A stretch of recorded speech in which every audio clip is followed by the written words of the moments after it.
got a gal in the Sourwood Mountains, ho-de-um-de-de-um-day. So many pretty girls I can't count them, ho-de-um-de-de-um-day.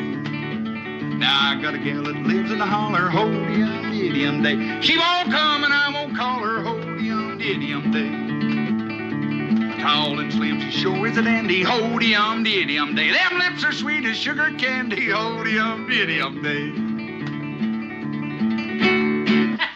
You keep improving on that guitar, Josh, and I just might hire you to do a little singing for the trappers on the rendezvous. Oh, no, you don't. I busted a guitar last year, had a chair broke over my head, and spent 3 weeks with them Indians to keep them getting killed.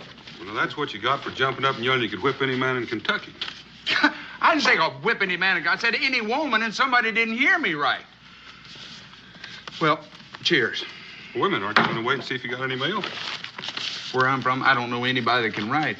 Well, now, that's strange, because here's one for you, Josh. Now, who do you suppose would be writing me? Well, you could always open it up and find out. I'm surprised I didn't think of that. Yeah.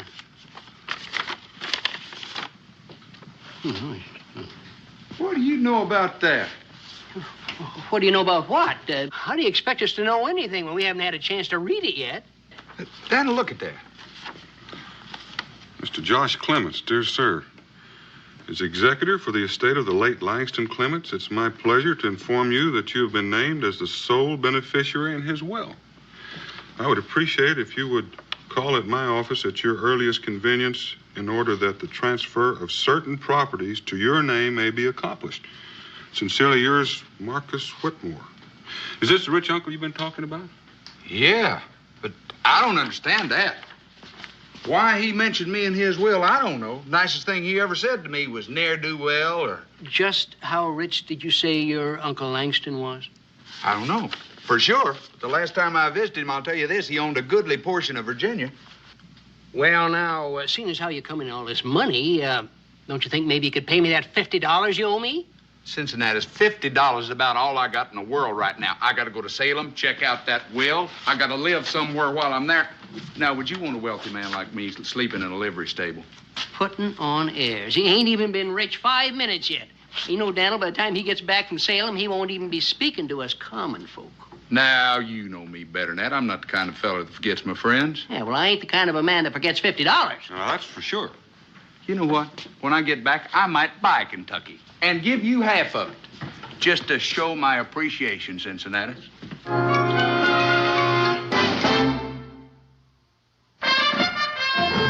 Daniel Boone was a man, yes, a big man, with an eye like an eagle and as tall as a mountain was he. Daniel Boone was a man, yes, a big man.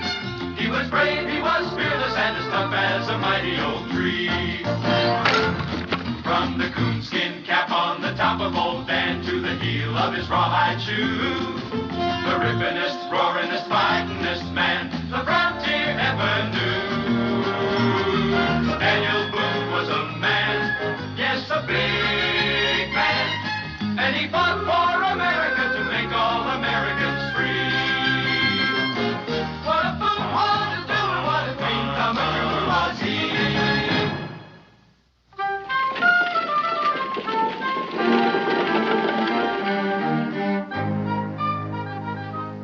I suppose you know, Mr. Clements, that in the legal profession, the retainer is customarily provided in advance. I don't know. As a matter of fact, I don't even know what you're talking about.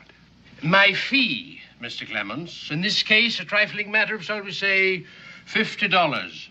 Oh, that's fine. Just go ahead and take it out of whatever I got coming there.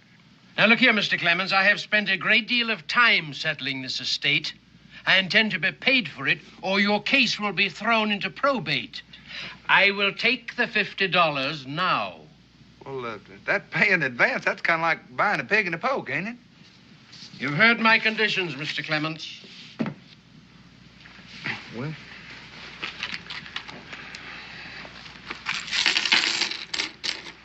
there it is. I don't mind telling you, that comes close to cleaning me out. Excellent. And now, we can get on with our business. Anytime you're ready.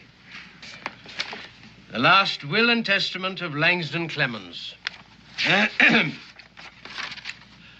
I, Langston Clements, being of sound mind, do hereby will and bequeath to my nephew, Joshua Clements, clear title to one section of land which I recently acquired with this bequest in mind. Said property is located on the Kentucky River near the present settlement of Boonesboro. Hey, that's right close to where I live.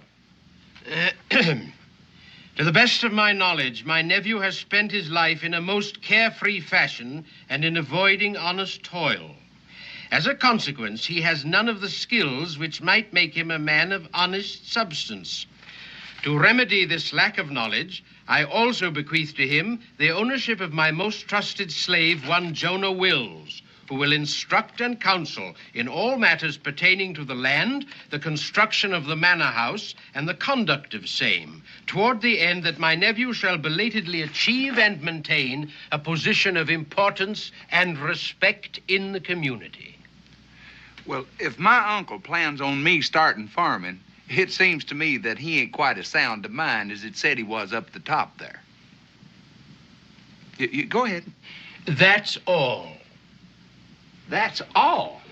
Now, look, I'm supposed to be the sole heir, and I happen to know that he had a big plantation over near Richmond. Well, your uncle was a very philanthropic man. He disposed of the bulk of his estate before his death and distributed the money among several charities. He apparently believed that you were capable of fending for yourself. Well, I appreciate all the confidence my uncle had in me, but right now I'd settle for just a little cash. Perhaps you'd like to read it. No, well, I'll take your word for it. I'll make you an even deal. You give me my $50 back and you can have that property. No. I couldn't do anything like that, Mr. Clements. Now, here is the deed and location of your land. And here is a letter proving ownership of one Jonah Wills, a slave. What do I want with a slave? And in my opinion, your uncle has detailed that most explicitly. He might have detailed it, but that don't mean I got to carry it out. But I fail to see how you can avoid it. Oh, it's very simple. This Jonah, what's his name? He don't know who I am, and he don't know what I own him. And I sure ain't gonna be the one to tell him. He has already read the will. You mean he reads? I think you'll find him a most intelligent and educated man. I ain't gonna find him nothing. That's all I got, right there. Now, that ought to take care of the postage, the ink, and the stamps. And you write this Mr. Jonah, whatever his name is, and tell him that I set him free. Now, that ought to settle everything. Well, there's no need for me to write. He's here in town awaiting your arrival. Would you mind telling me where? At the Blue Boar Tavern. He's been working there at night for his board and lodging.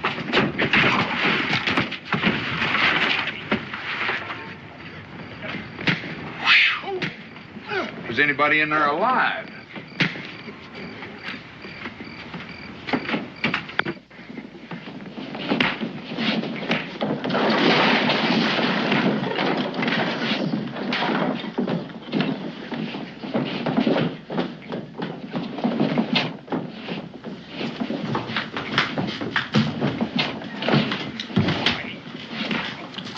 It's a nice, quiet little place you run here.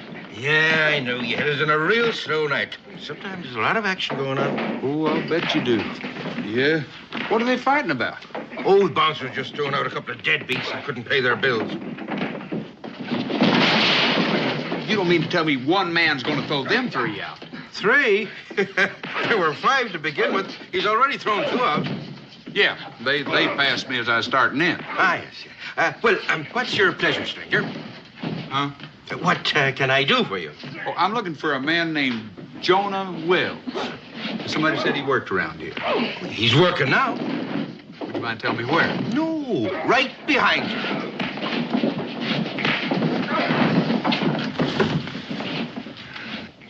You mean that's him? That's him. The way I understand it is, the man that used to own him liked to match him in bare-knuckle fighting. Once brought him all the way to England to fight for prize. What is it you want to see him about? Well, I just wanted to talk to him for a little bit. Oh, you want me to call him on over? No. There's no trouble. Don't believe him interrupting a man when he's working. Just pour me a mug of rum, and I'll wait till he's through. I've hired a lot of bouncers in my day, but I want to tell you that this black here is the roughest, toughest, best man to keep law and order in a place that I've ever seen, and he works cheap, too. Well, now, if he's that valuable, you might be interested in buying him, huh? Buying him? That's what I said. What should I buy him? I already have him. But that don't mean you own him. Now, listen. You know, the man that owned him upped and died. You've heard of the phrase that possession is 9/10 of the law, huh? Yeah, but that's where you figured wrong. You see, it so happens I own him. Now, look, And mister. I don't have any particular use for him. Now, I figure I can offer you a real good price on him. Say, $50. $50, huh? Tell me something. How come if you own him, you didn't recognize each other? Because I haven't owned him that long, and I never had the chance to meet him before. Oh, you expect me to believe that, huh? I don't really care whether you believe it or not. I figured I'd just offer you a bargain. Oh, no. You figured on cheating me out of $50. That's what you figured. Now, you pay up for this drink and get out of here. I can't stand liars. And I don't like being called one either. Now, I got a paper right here. I'm not interested in papers. Now, come on. I want to get paid for this rum. If that's all you're worried about. It so happens that... I left my money over on the lawyer's desk, and I can go over... Yes. Jonah? Yes, sir. Now listen, sir. Do you want me for something, Mr. Richards? Yes, Jonah. We got another deadbeat here. Throw him up. Now, you wait a minute, because Throw him up. Listen, I got no paper in my pocket. If you just let me... Well, at least you might give a fella a chance to do a little explaining. All right, now I've done it. Now I'm mad.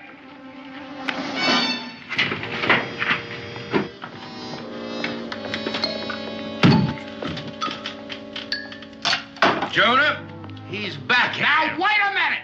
I'm going to speak my piece this time, because if I don't... If you don't, what's going to happen? If I don't, you're going to throw me out again, and I'm going to come back in, and you're going to throw me out again, and that's going to get tiresome after a while. Now, I got a piece of paper that's signed and Let me witnessed. see that paper.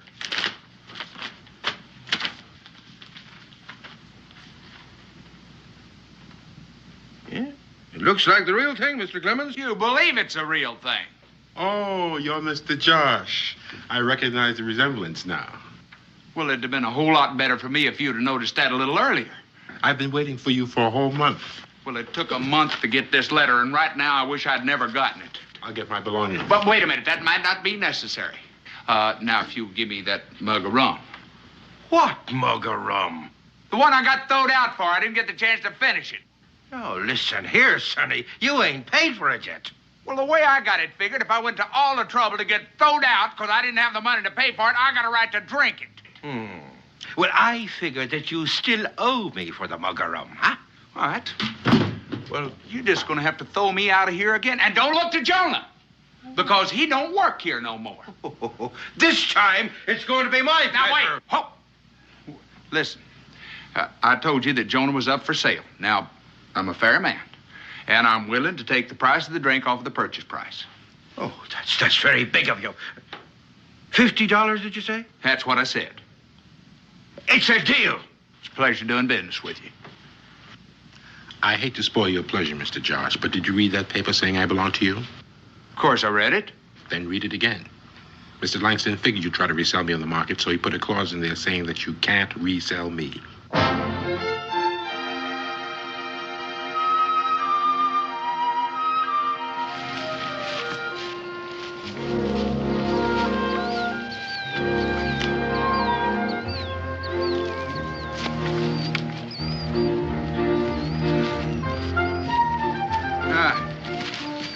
Looks like a good spot right there. Now, you get some wood for a fire, and I'll go out and see if I can get us a little game. I don't think I ought to do that, Mr. Josh. How many times I got to tell you, don't call me mister, just call me Josh. I can't do that either. Why not?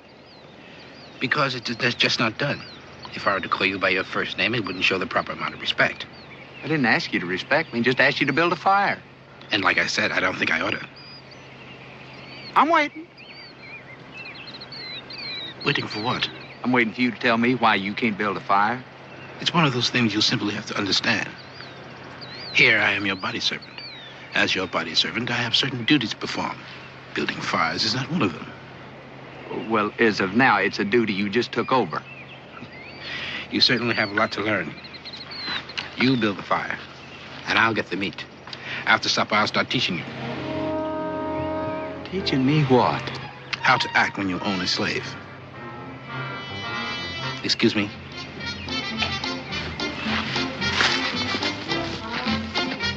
I'm beginning to wonder if I own him or it's the other way around.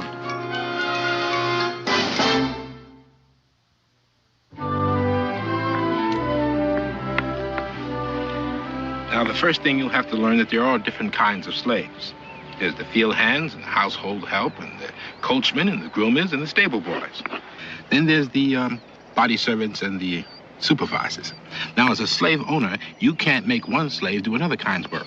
Well, which one of these classes did you fall into? Most of my work was a supervisor. I made sure the slaves did their work. I bet you're real good at that, too. But since you don't have anything to supervise, I'm willing to be your body servant until you get a better start. Well, just what does a body servant do? Oh, he takes care of his master's welfare and his personal things, sees to it that his clothes are hung up and that his boots are shined.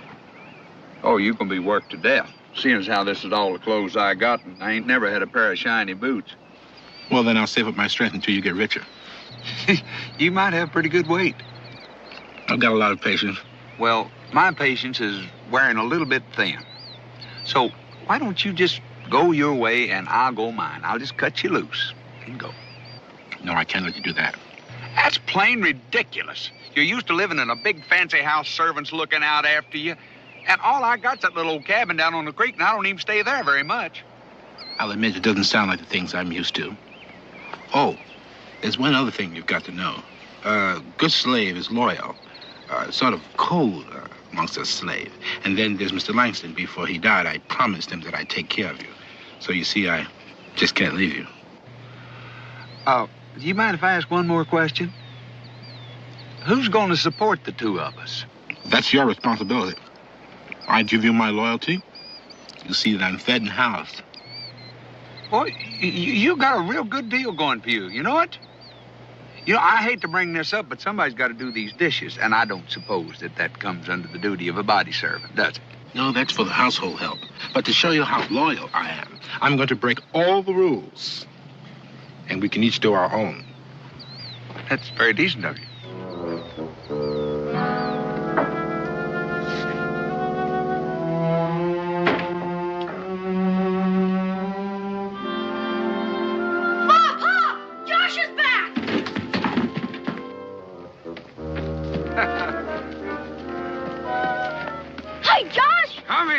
How you doing, big man? Good to see you. Have you been doing any fishing since I've been away? Nope. Been waiting till you got back. Not much fun going fishing all alone. I wouldn't think so. Who's he? Oh, that's Jonah. You mean the one that got swallowed by the whale? No. I do believe that was a different branch of the family. Hey, Daniel! Hi, Jonah. I'm Israel Boone. It's my pleasure, Master Boone. I'm no one's master. I'm just plain Israel. You a friend of Josh's? Not exactly. You see, I belong to him. Belong to him? That's right. You mean you're his slave? That's right. Is that why you're walking behind him? That's where a slave is supposed to walk. That's sort of a silly rule. Did Josh tell you to do that? Not exactly. You see, I told him. Your friend Josh is not used to being owner of a slave, but he's learning. Shucks, around here, folks won't know the difference. Hey, since you're going to be living here a spell, come on down and meet my mom and pa. We'll get to be good friends. We thought we might see you driving up in a coach and four. It's nice to see being wealthy hasn't changed you. Well, you know how it is with us millionaires. We've got to remember when we were poor. It shouldn't be too hard. It's only been about a week. Ma, this here is Jonah, Josh's slave. Israel, that's no way to introduce a person. Hello, Jonah. It's my pleasure, ma'am. Welcome to Boonesboro, Jonah. You're very kind, sir. Dan, Josh and his friend must be tired and hungry. I think the least we can do is offer them a meal. Becky, I thank you, but I'm not too hungry, and I got to get on over to the fort. How about you, Jonah? Ma'am, I'd appreciate a good meal. Mr. Josh's cooking is not very good. Then come along. Did I hear him say that you've been doing all the cooking? Yeah. But he does his own dishes. Well, maybe I'm wrong, but I've always understood that one of the arguments for owning slaves in the first place was that they take care of you. Did you ever own one? No, I don't believe that. Well, it's not as simple as you think. He's a very high-type slave, and household chores ain't one of his duties. Well, what does he do? Hangs up my clothes and shines my boots. But I got to get on over to the store. I got to pick up some supplies. That's another thing about slaves. You got to house them and feed them. I guess that's it. That's nice. Get that together, put it on my bill, and I'll send my boy over for it a little bit later. Your boy? Oh, you don't know about Jonah, do you? No. Jonah? Who's Jonah? That's a slave I brought back with me. What do you need a slave for? Well, take care of my interest when I'm not around, I guess. Just exactly what interests you have outside of that old shack you live in? Yeah. You are now looking at one of the landed gentry. There is a deed to a full section of Kentucky land right down there on that river. What? A full section? Yeah. Well, do you aim to take up farming, Josh? No. I figure I'll go ahead and trap like I always do and leave the farming to my help. Would you pour my friends a drink and get yourself one, too? Well, I suppose we'll just put that on your bill, huh? Now, you wouldn't want to lose my trade because you refused to extend me a little credit, would you? Well, no, I wouldn't want to lose it, but then again, I ain't too sure I can afford to keep it.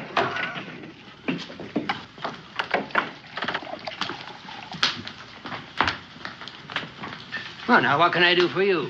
You can set us up a jug of your finest rum. Oh, you want to drink it here or take it with you? We'll sample it now. All right, sir. You, stranger in these parts? Just passing through. Me and my partner spent the winter trapping on the Yazoo down in Tennessee. We heard there was a rendezvous up here this spring. Me and Bear are looking forward to it. 6 months in those hills makes a man crave some action. Bear? Bear Barnett, my partner. Maybe heard of him. I can't say that I have. Well, that's kind of surprising with his reputation. Reputation for what? For fighting. Ain't a man in this territory can stand up to him. Seems to me like a statement like that might be open to question. Well, now. I always like to meet a sporting man. That's $1,000. Gold. Says Bear can whip any man in Kentucky. Just in case you want to make a little wager. Well, now, the way you've been talking about him and seeing the size of him, it don't seem like it ought to be an even bet. Well, I'll show you I'm a gambling man. Give odds. Say 3 to 1. You say 5 to 1, you got yourself a bet. For how much? All of it. My 200 against that 1,000. Mister, you got a deal. Now, if I could just see the color of your money. Well, I ain't got that kind of money on me, but if you let me know where you are, I'll get it to you by night. Well, we're camping on the river, just outside of town. It's a pleasure doing business with you, Mr. Clements. Clements. Josh Clements. Yeah. Well, see you tonight.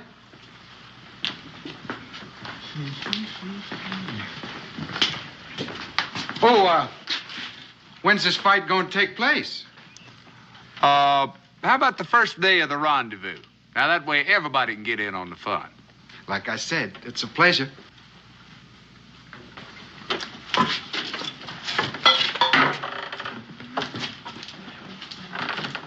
Josh?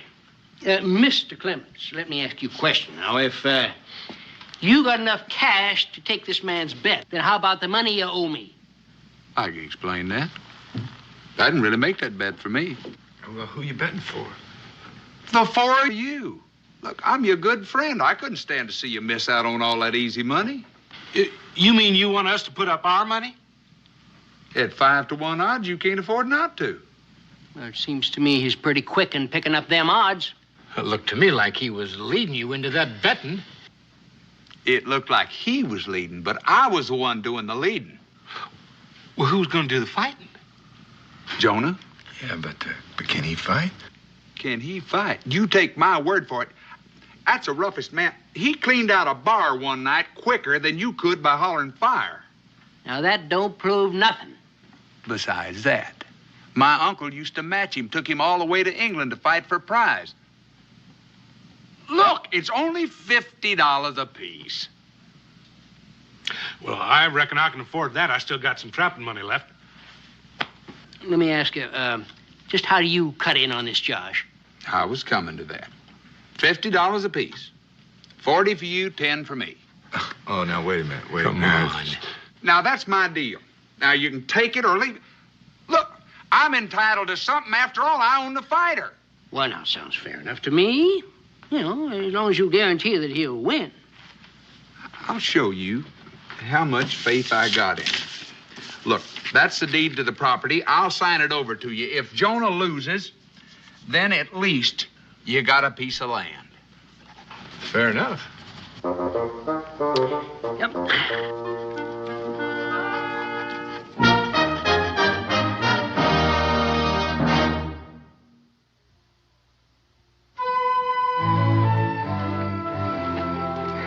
I don't know, Homer. $200 seems like pretty small pickings. It's nowhere near as much as we figured we could take these farmers for. Well, there'll be plenty more.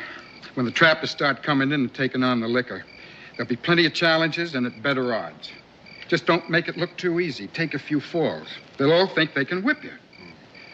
Here's to all honest men. May they stay corruptible, gullible, and greedy. Hello there. Well, come on in. Well, Mr. Clements, I just about give up on you. I'm sorry I'm a little bit late. Say hello to my friend Daniel Boone. Daniel Boone? Say, I heard a lot about you. I'm mighty proud to know you. This is my friend, Bear Barnett. Would you like to join us in a drink?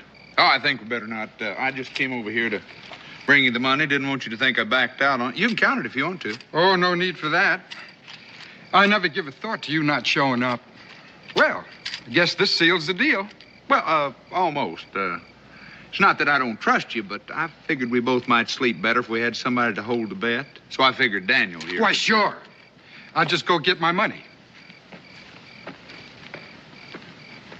You the one I'm fighting? No, not me. I only fight when I'm mad, and right now I'm feeling mighty friendly. Well, I'm just as glad, considering the size of you. You are, Mr. Boone. I'm mighty glad to have you keep that safe for me. Well, I guess that just about does it. We'll be seeing you. Sorry can't stay and have a drink with us. But then me and Bear will buy you one before we leave town. It's been a pleasure.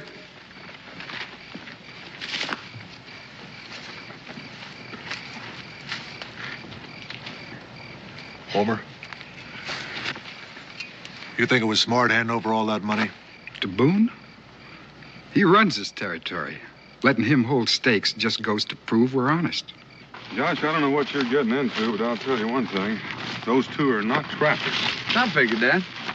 And that big one, he spent a lot of time in the fighting ring. Figured that, too. So's Jonah. Well, speaking of Jonah, how does he feel about this fight? He don't know about it yet. Well, when are you going to tell him? Tonight. He's at the tavern waiting on me now.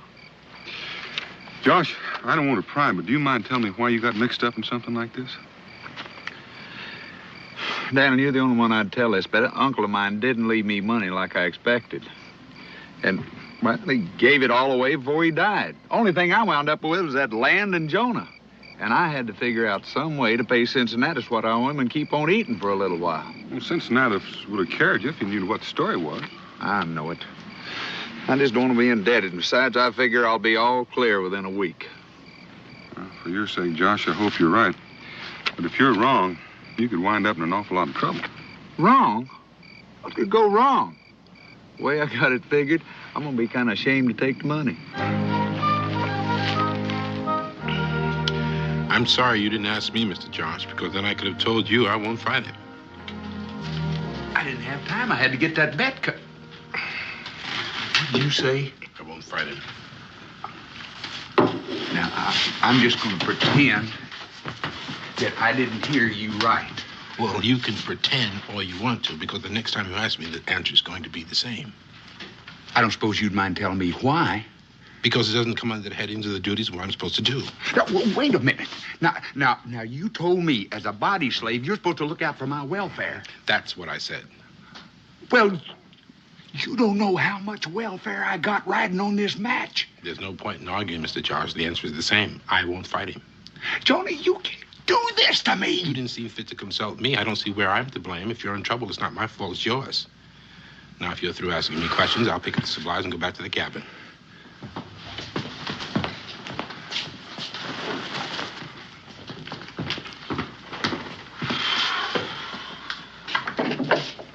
He walked out of here like he was real upset. Wonder what made him do that. I don't think you want to know. Well, of course I want to know, seeing as how I have a certain sum invested in him. That's the thing I don't think you want to know. He ain't gonna fight. Did I hear you real plain? You ain't never gonna hear me any plainer. I said he ain't gonna fight. Well, now, if you own him like you say you do, then he's got to do what you tell him. Not unless he wants to, he don't. And if he says it's against the rules, it's against the rules. Daniel, you mind the store. I'm going to call myself a business conference. Daniel? Josh, I understand that the climate in Canada is very agreeable this time of the year.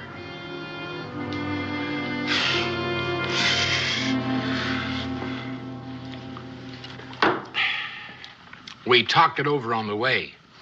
And the question we kept asking was, if Jonah ain't gonna fight, who is? You know, if our man don't show up, we lose all that money. Well, that's a good question. I hope you found an answer. Well, now, we did. Knowing how bad you felt, we decided that seeing as how Jonah wasn't going to represent us, it was only fair to give you the first chance to take his place. Me? Yeah, we knew you'd be pleased. Now, wait a minute. Daniel? Well, I'm just here to make sure that they don't hang you out right. Listen, now, let's talk about this calm and sensible. Now, I mean, it's not like you're losing your money, you know. I mean, you still got the title to my land. Oh, the way we figure, we got that either way. And we don't want to disappoint all those townspeople that are looking forward to this here contest. And since we only got a few days left, we better get you into training right away. What kind of training? Now, as I recall, these here professionals soak their hands in brine, you know, to toughen up their skin, and their faces, too, so as they won't get cut so bad. Oh, and then you got to get up every morning and run, you know, to strengthen their legs, you know. And just so as you won't forget the rules, I'm going to let you stay in my storehouse for a few days, rent-free. Now you gone too far. Grab him, boys, before he gets back. Daniel, don't just sit there. Do something. Oh, I'm going to do something, all right. If you don't win, I'm going to hand all this money I'm holding over to the men you introduced me to last night. Let's go.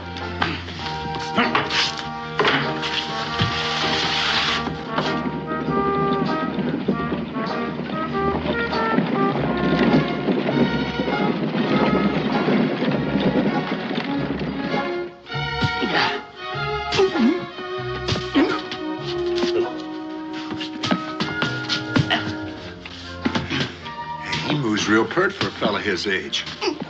Don't look like he's even windrope neither. He's been at it for 15 minutes now. You know, I hear some of them French fellers fight with their feet. Now, maybe he ought to do something like that. Yeah. Take him by surprise, so to speak. We ain't got time to teach him, so you're just going to have to go with what he's got.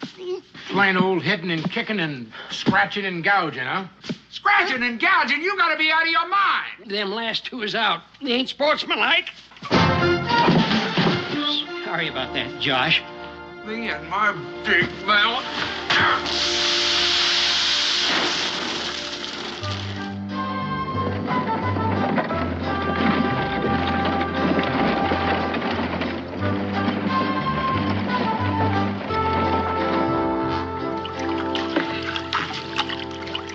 I put pork down for the winter in brine that had less salt than that in it. I believe it. Oh. If that don't toughen him up, nothing will. All right, we're all set. Bring him on over, boys. All set for what? Yes, get on over there. Come on, Josh. Come on, let's go. Oh, no, you don't. Now, you're not going to put me in there like a slab of pork. Now it's for your own good. Stop you from bleeding all over the place. I ain't going to do it. Oh, you're the most uncooperative man I ever did see. All right, boys, let's go. Right? Come on, down you go. How long do you reckon we should keep him under there? Oh, long enough for that there brine to start pickling him, but not long enough to drown him.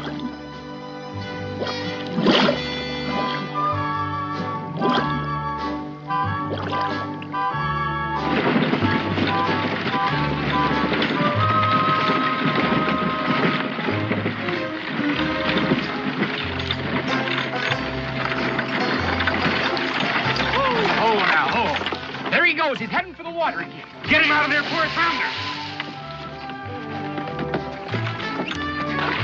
Come on, Josh. Get out. Come on, Connie, get him. Get him out of there. Come on. Oh, there's no doubt about it. He's rounding into shape, all right. 3-4 days ago, I'd have got him out of here all by myself. Grab his leg. Oh, my. Dan, just how much trouble is Josh in? Oh, about all the trouble a man can get in, considering the time he had to work on it. Such as? Well, first of all, he's in debt to Cincinnatus. Then he talks Cincinnatus and the others into putting up money on a bet he can't make good on. And tomorrow, he's got to fight a man who makes his living as a fighter. And finally, he signed over his land as a forfeit in case he loses. Well, what will happen to him if he fights this Bear Barnett? Oh, I reckon he's bound to survive, but it's bound to be a mighty unpleasant afternoon. Maybe you could talk to him. Talk to who? To Jonah. Well, you could find out why he's acting the way he is and why he won't fight this man for Josh. Oh, I couldn't do that, Becky. I hardly know him. And besides, I can't say that I really disagree with him. Josh did take an awful lot for granted. Maybe so. But I still think somebody should talk to him.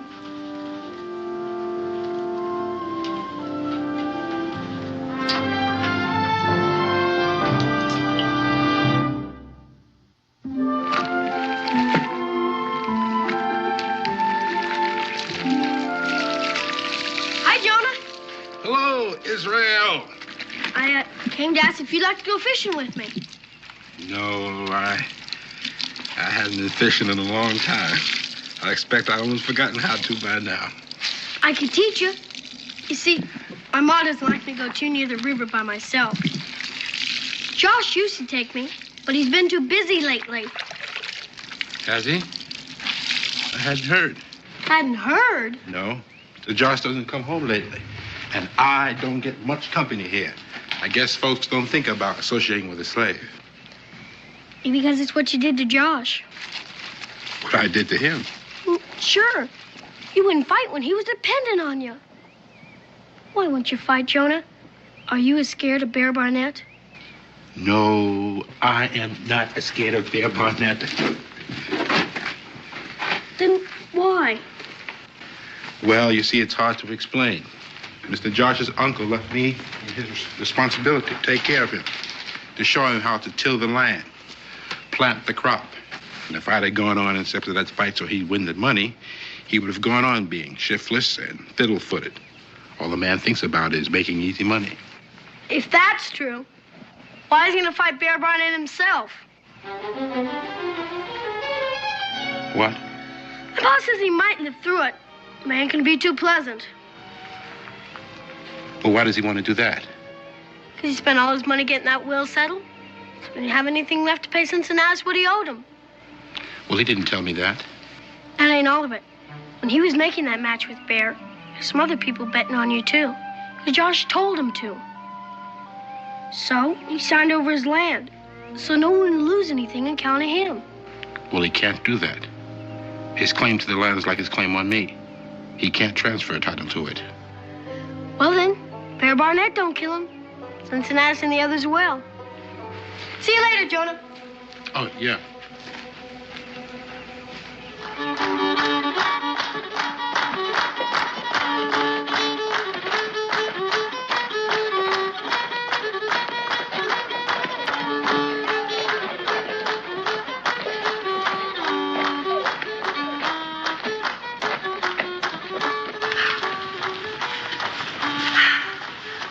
Israel could be. Oh, I reckon he's around here someplace. Becky, why don't you wait right here? I'm going to go over and talk with Josh. Dan, isn't there some way you can help Josh? Well, I reckon the only way I could help him would be to volunteer to take his place. And I don't reckon he'd stand for it, and I don't think I'll insult him by suggestion. I'll be right back.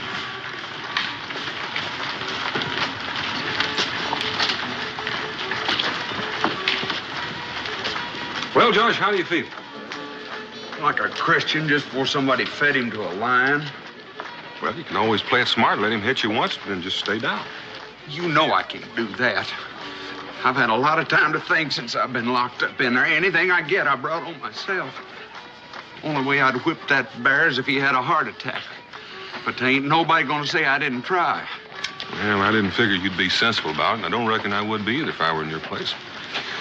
Well, good luck. Daniel, what time's this thing start? I'm getting tired of getting ready for this massacre. Well, it doesn't look like you're going to have long to wait.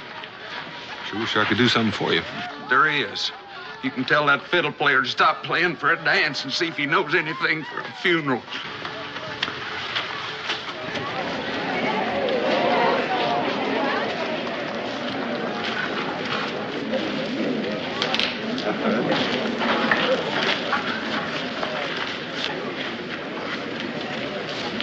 Cincinnati, they're here. The fight's going to start any minute now. All right.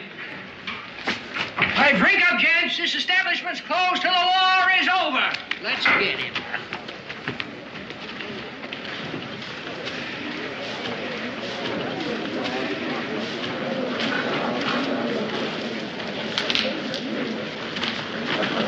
Oh. Hi. Israel, where have you been? Oh, just been around. Well, shall we join the crowd? I don't think I want to see it. And I don't think I want Israel to see it either. Oh, Ma. Israel, I think your mother's right. I'm not looking forward to this myself. Go get him, Josh. Yay!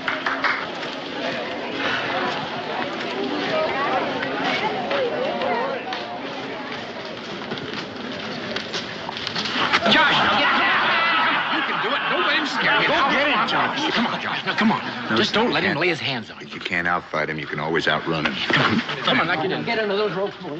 Sit down. Take the stool. Sit down.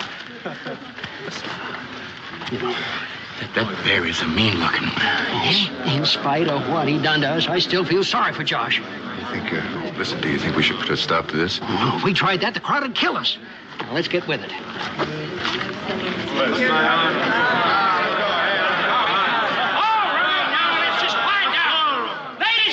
Let me get your attention now. This here's going to be a fight to the finish. Catch as catch can. However, now, there's going to be no gouging, no biting. Now, you understand? Jonah. Get out of here. You're trying to commit suicide. Jonah! Do like I said and get out of here. We can't fight a man like that. What's he doing here? Well, that's the man I had planned to do the fighting. I just hold his seat for him.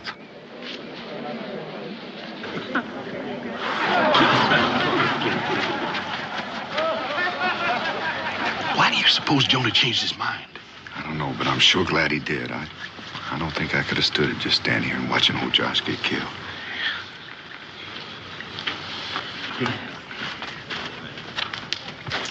All right, ladies and gents, now we'll get on here. Now, like I said, this is going to be a fight to the finish. Yeah. So, remember, no gouging, no biting. So if you two gents are ready, why, just come right ahead. Let's have at it. But wait till I get out of here. Get him, Jonah! There we go, big one. Get on. Yeah, you know what you do, get him. Yeah, that's right.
were wonderful. Jonah, it was... Jonah? Jonah? Listen, Jonah. Jonah! Let it go, Josh. What do you suppose is the matter with him? I don't know, but he doesn't want to talk to you. Let me go after him, Pa. Maybe he'll talk to me. All right, son. And bring him home to dinner. I've got a turkey on.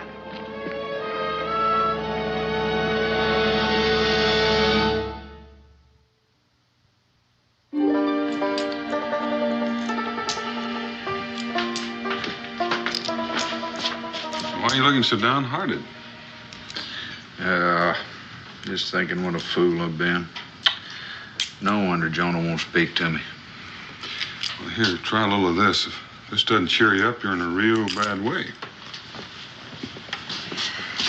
Dinner's all ready to put on the table as soon as Israel and Jonah get here. Where's Jonah? He's not coming. Well, he hasn't hurt or anything, is he?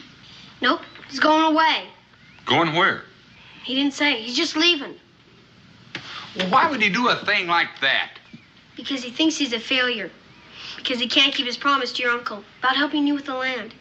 You're being as irresponsible as you are. Becky, you gotta excuse me. I gotta get over there before he leaves. Dinner will keep, and I think we should all go along.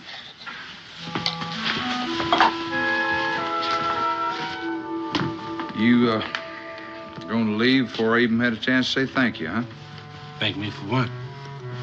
Quite possibly saving my life. I know that may not be too important to you, but it's kind of valuable to me. Well, you would have made out all right without me. Oh, sure. I'd have been massacred, and I got a witness along to back me up.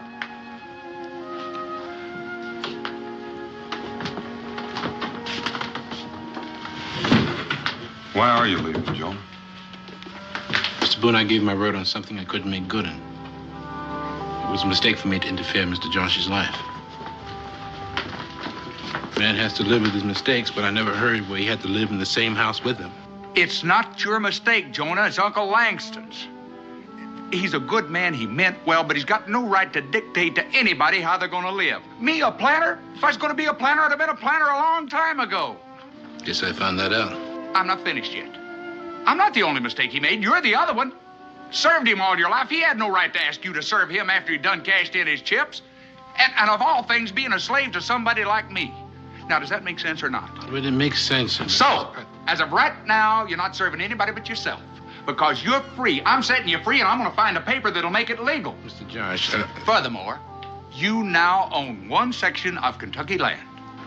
You can't transfer that title, Mr. Josh. I can will it to you. Now, don't you think you ought to kind of hang around to see that the weeds don't grow up in it until somebody hangs me or shoots me or something happens?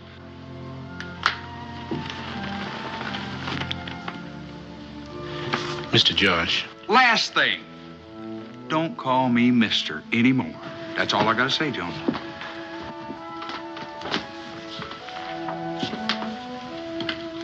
You still planning on leaving, Jonah? He can't leave yet. I haven't had a chance to take him fishing yet. Yes, you did promise that you'd teach me that, Israel. I don't like to interrupt all this, but I've got supper cooking at home. And if none of you are going to eat it, I'm going to feed it to the hogs. I reckon we better go.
I catch the rebels responsible for this, I'm gonna dress them for beef. Whoever it is, they know their business all right.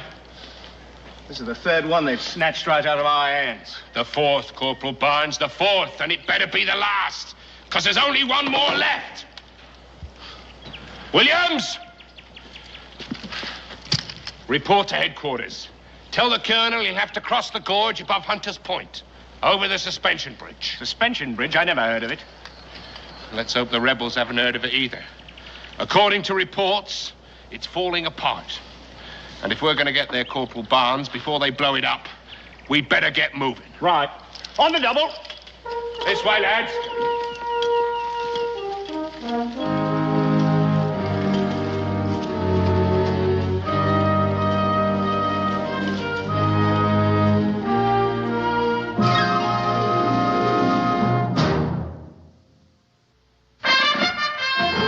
Daniel Boone was a man, yes, a big man, with an eye like an eagle and as tall as a mountain was he.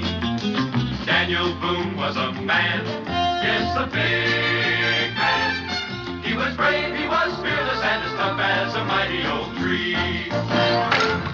From the coonskin cap on the top of old Dan to the heel of his rawhide shoe, the rippinest, roaringest, fightingest man the frontier ever knew. Daniel Boone was a man, yes, a big man, and he fought for America to make all Americans free. What a Boone wanted to do and what a clean thumber was he.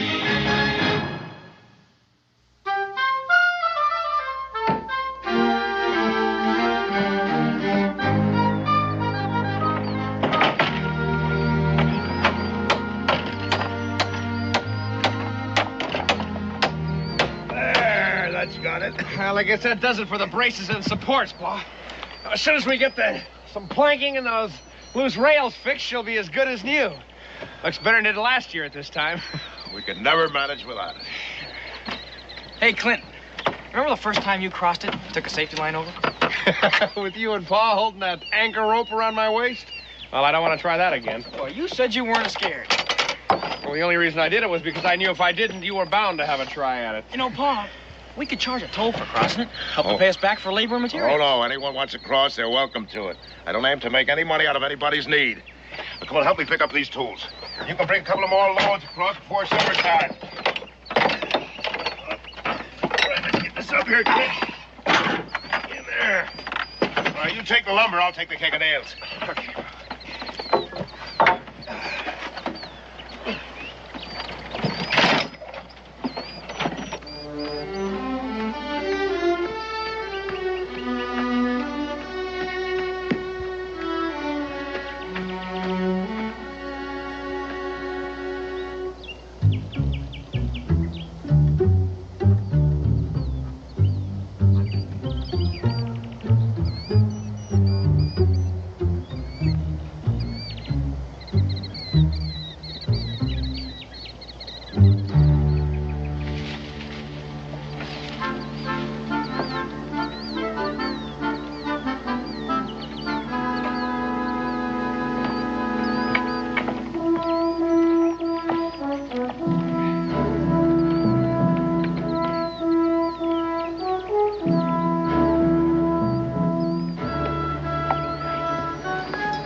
It's not a good idea to point a pistol at a man unless you know he's an enemy.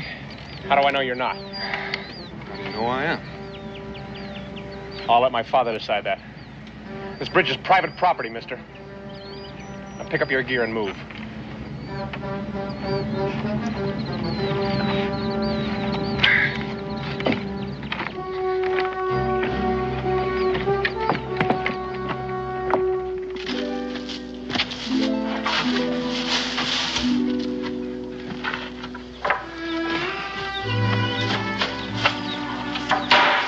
I'm over here, Clint. I found him by the bridge, Paul. You're a long way from nowhere, mister. Gotta state your name and business. My name's Boone, and I didn't get a... Daniel Boone?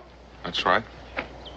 Well, I'm mighty sorry, Mr. Boone. But what with the war going on and everything, This here's the man that opened the Cumberland Trail in Kentucky. Ain't that right?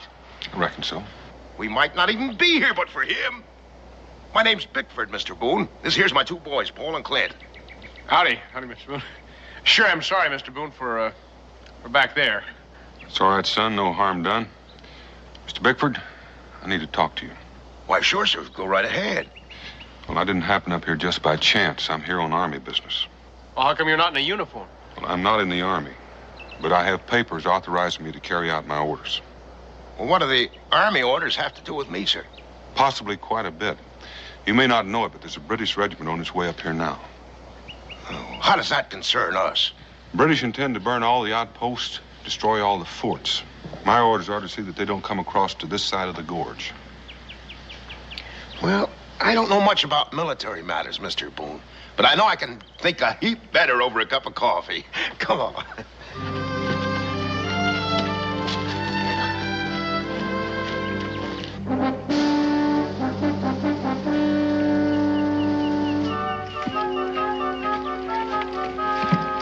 Sergeant! Can't we stop here for a breather? We keep on going till we reach that bridge. We can't keep up with you, Sergeant. We need rest. You men can rest when the bridge is secured. If you insist on going on, sir, you'll have to reach that bridge all by yourself. And if somebody blows that bridge private orcs before we get there, the colonel's apt to be very, very upset. Now get out! Come on, move! All of you!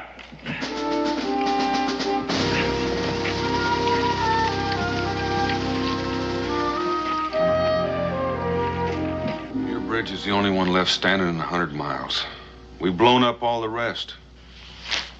I don't care about the rest. The forts the British aim to burn are the only one Virginia has. There are 10,000 Indians waiting to pour in if they're destroyed. Now, the whole outcome of this war might well depend on keeping the British off this side of the gorge. You don't seem to understand, Boone. We didn't fix that bridge just for something to do. It's harvest time. That bridge is our livelihood. The British will be here by morning at the latest. It's got to be done tonight. Are you telling me I can't take my new harvest across that bridge? The British won't wait. Well, neither will my crops. We gotta have that bridge. There's no other way to mark it.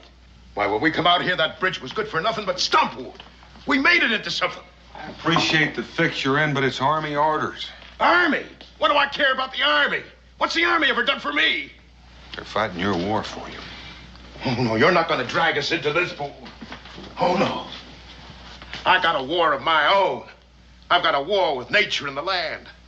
I've got a war with pests and drought. I've got a war with cold and hunger. I got a war just to see that me and my family stay alive. And that bridge out there is my only chance of winning it. And you're not going to destroy any of it. Well, it's not my choice. And I know it's not an easy choice for you to make, but I don't think you'll enjoy keeping your bridge knowing the price of it was paid in human life. Men fight. They get killed. I'm not talking about soldiers. I'm talking about farmers and their wives and their children. You boys know what I'm talking about? Have you ever seen an Indian massacre?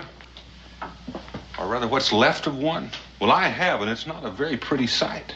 Don't you pay him no mind, Paul. Nothing like that's going to happen. And if it does, it won't be any fault of ours. Oh, it'll happen. But I don't know how well you're going to sleep at night with that on your conscience. You think about that. I am thinking. I'm thinking I don't much like someone coming here and telling me to do this and do that. Don't you understand, Boone? I've got enough worries. My farm, my sons. I can't worry about the whole world. You're willing to trade crops for sons. That's not what Pa's saying. You're just twisting his words around. Oh, no, I'm not, son. Is a bridge more important to you than human life? Now, you get out of here. Get off our land. And don't come back, because we'll be waiting for you. Mr. Bickford, I have orders to blow up your bridge. And I'm going to do just that. Clint, grab him.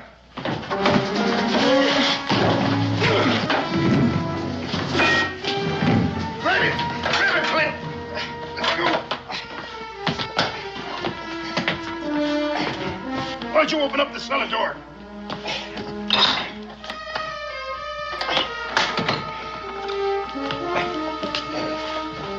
Wait a minute, let me get this out of here. Ease him down. Go ahead, get him down.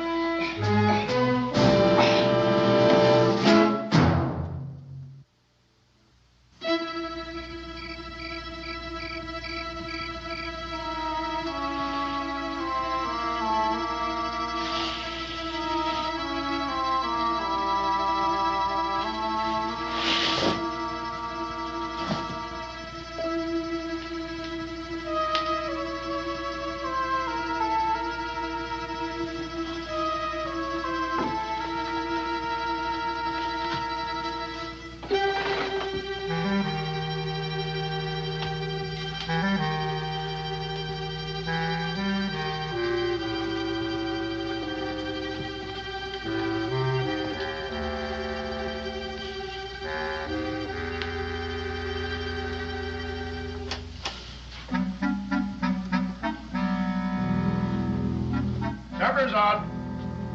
Come on, let's eat. No sense of letting the food get cold.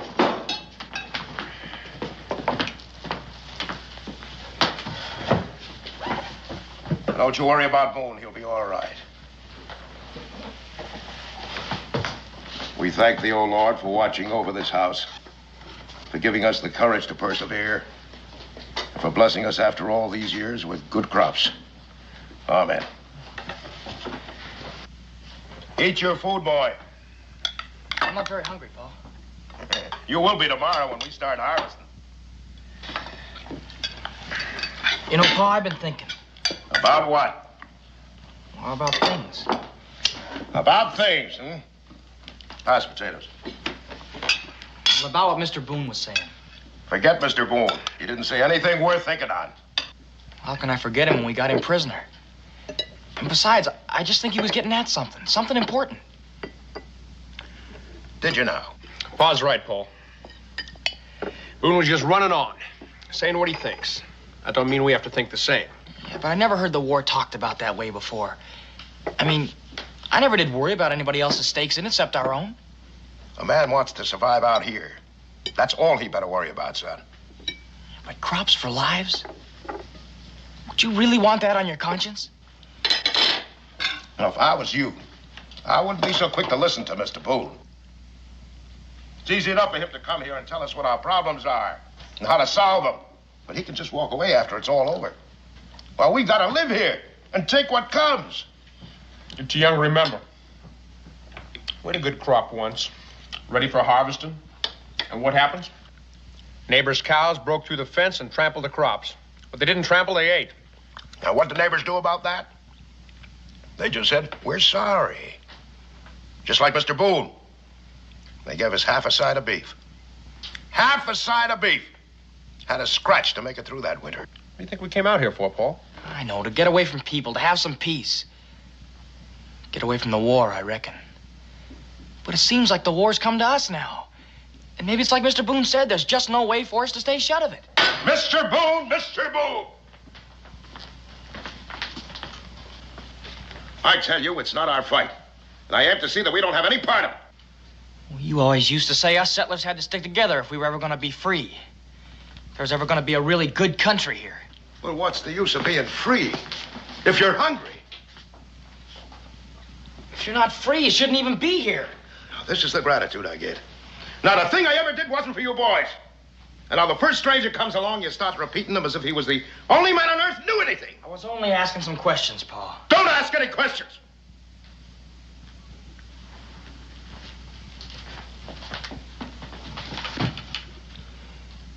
Don't ask any questions until you know a little of what life's all about. Well, how can I ever know anything about it if you just shut me up and don't give me any answers? That's enough. I don't want any back talk out of you. Not until you've grown up enough to know what you're saying.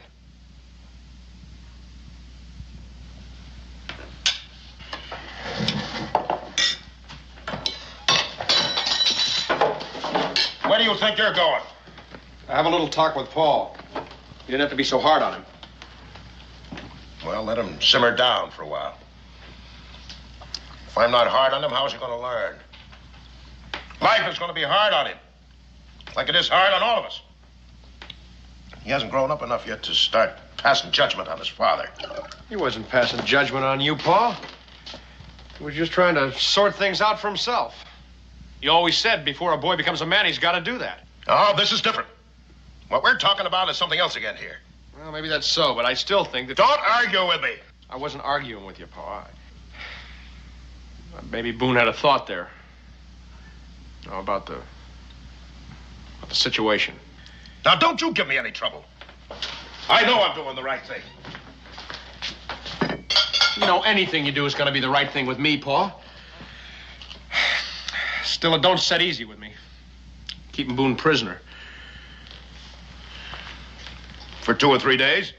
Till we get our crops across the bridge? Now, what's the harm in that? None, I suppose. All right, then stop worrying about it. Well, my congratulations, Sergeant.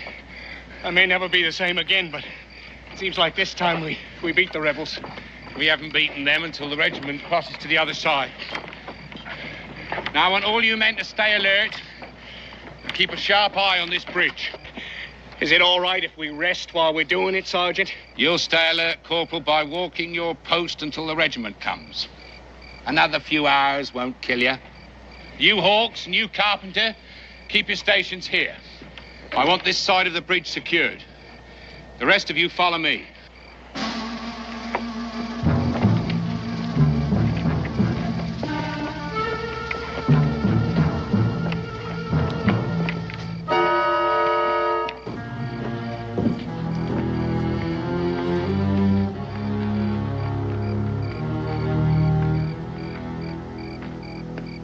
You all right, Paul? Paul didn't mean what he said. Then why did he say it? Well, you got to understand about Paul. Life's never been very good to him. I reckon he's failed at almost everything he ever tried, due to one thing or another. In a way, he even blames himself for Ma's dying. Or feels guilty, anyway.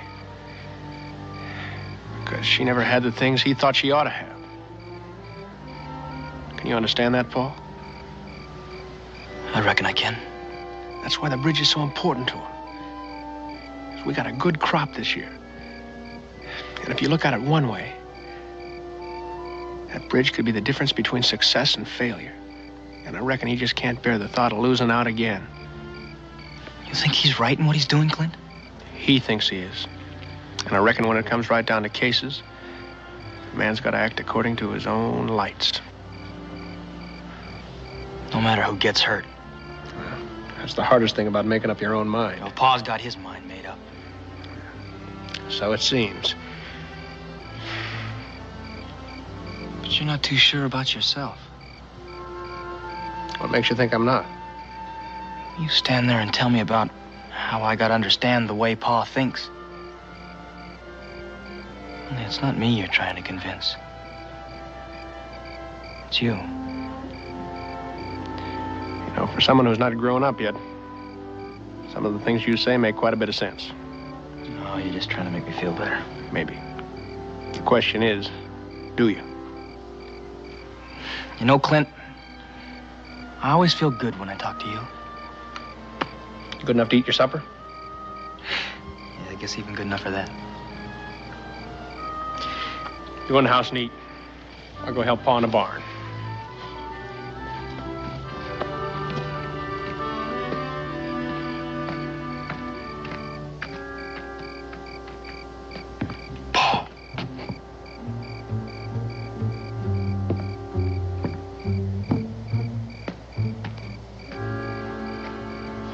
talk to you.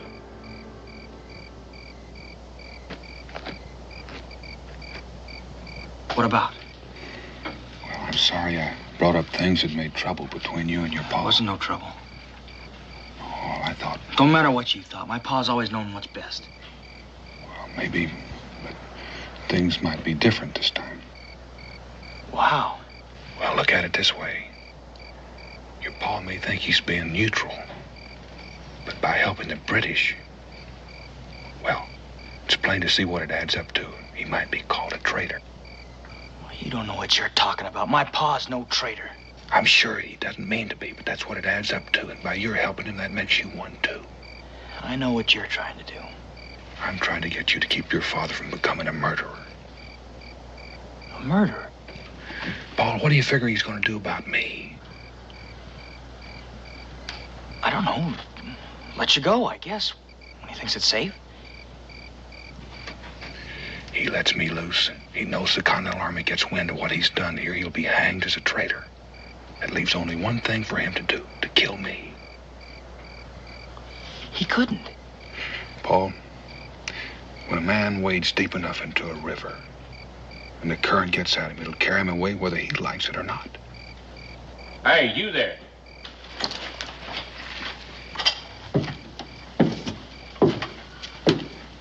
You live around here, son? Well, yes, sir. Why? You seen any strangers around here? Skulking near that bridge? We're stuck out in the hind end of nowhere here, sir. We don't see folks for months on end. Regular hermits, eh? Who's here, then, apart from yourself? Well, just my father and my brother.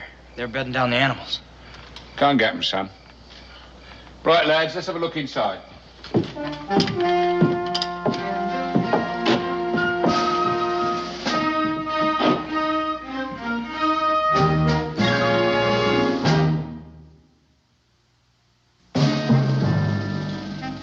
Thanks, Mr. Bickford. A good cup of tea helps after a long march. There's some food on the table, then. That's most hospitable of you. Poor colonials. Are you as generous to rebel troops who pass this way? We don't take sides in this war, sir. I should think you'd have a hard time staying neutral. Well, not way out here, sir. There's nobody nearby that would care one way or the other. And besides, we've been very busy tending to our own affairs, sir. That's wise of you. If the rest of the colonials thought as you do, this country would be a lot better off. I presume you own that bridge out there. Yes, sir, I do. Then I request permission for its use in transporting His Majesty's troops. Just go ahead and use it. I reckon it wouldn't do me any good to say no. I think you're quite right there, sir. Full rifle, Sergeant, all I could find. Are there any other firearms in the house? You have them all right there. Take charge of them, Corporal. Aye, sir. What's down there? Sir, it's the storm cellar, sir. There's nothing in it, just some potatoes and seed and trunks and old stuff.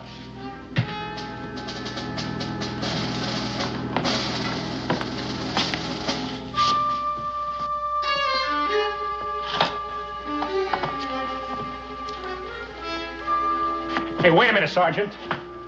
You can't take our guns. It's simply a precaution. I'll see that they're returned when the regiment is gone. It shouldn't be too long. Right, lads, let's go.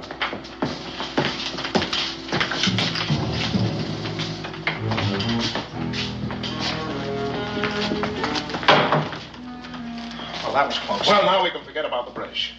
Our troubles are over. Yeah, well, maybe they're just starting. Nonsense, boy. We've got no quarrel with them. Well, what are we going to do with Boone? Well, leave him there. He has sense enough to stay quiet. It'd be mighty awkward to try to explain his presence here. All right, you two get to bed. It'll be over tomorrow. And remember, if we're friendly to them, they'll be friendly too.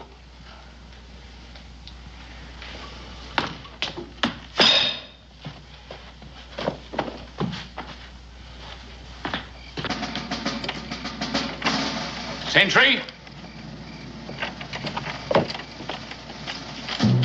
We brought some souvenirs for you. Some extra armament in case you need it. Just put them down over there. Anything going on? It's been quiet as a Sunday in church, Sergeant. Too quiet. I don't like it. Haven't you had your fill of hearing blasting powder going off? That's just what I mean. I don't think I follow you, Sergeant. These colonials we've been after. 4 bridges wrecked right before our eyes, so to speak. It don't seem right they'd not try to get this last one. Well, that's simple. We got here first. Perhaps.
Goes? Said who goes? It's me, Paul Bickford. What are you doing out here at this time of night? I couldn't sleep. I just thought I'd get some fresh air. Well, you picked the right place for it, son. You nearly got an air hole blasted right the way through you. Now go on, get back to your cabin. Yes, sir. And don't let me catch you out here again. Back to your post, Cedric.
all right to do this, but I've got to get out of here.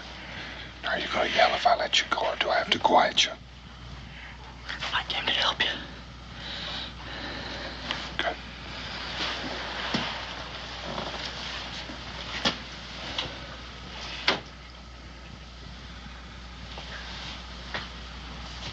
Is there anyone awake up there? No. Mr. Boone, what you said about my pa's becoming a murderer, you weren't lying to me, were you? I wasn't lying. My pa ain't gonna see it my way. But it just seemed to me I sort of had to save him from himself. You'd better get out of here. It's coming on to first light.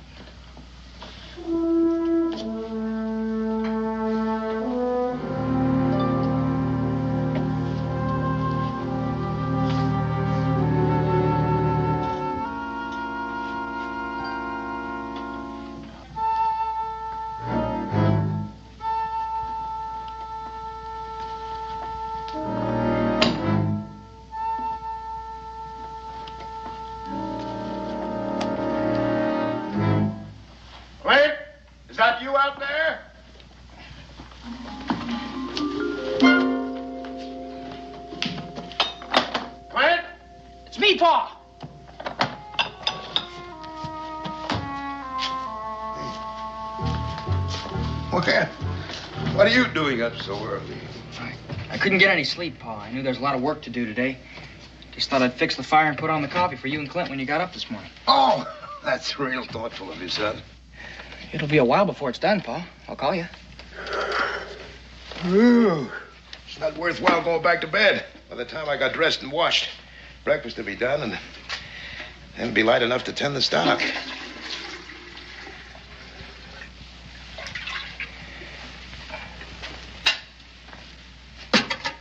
Paul, I'd like to talk to you. Can't we talk later, Pa? No, I think this needs saying, so I'd like to say it now. I'm sorry for what happened tonight. That's all right, Pa. No, it's not all right. But a man sometimes says in anger what he don't rightly mean. I know that, Pa. You know, a man's entitled to his opinion.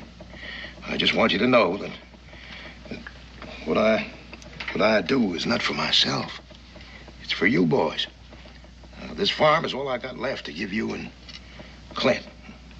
That's why I gotta keep it the way it is no matter what. I understand that, Pa. Well, as long as you know, that's fine.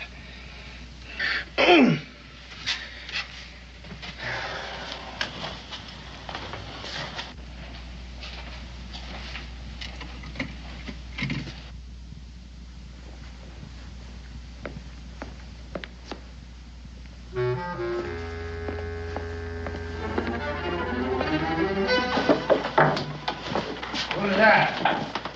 I'm just fixing breakfast.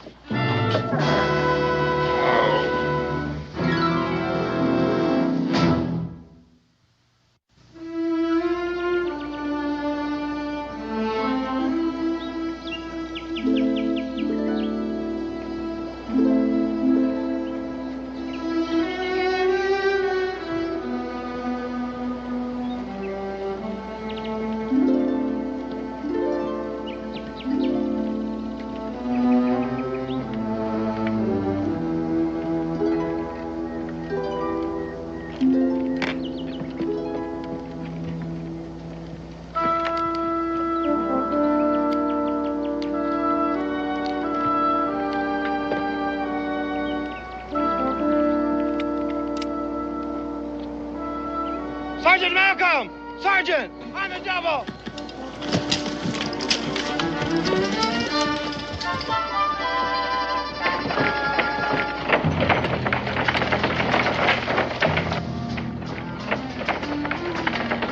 Trouble, Carpenter. It looks like a bag of blasting powder tied under there. Cut it loose.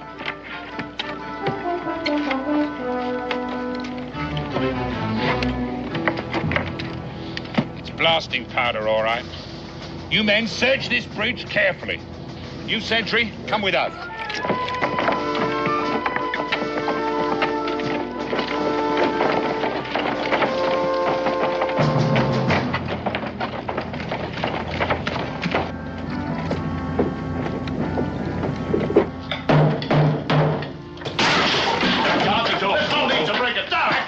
to the fireplace and turn around, the three of you.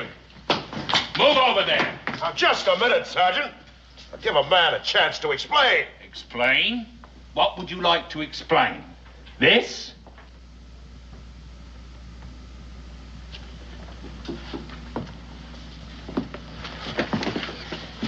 Just some potatoes.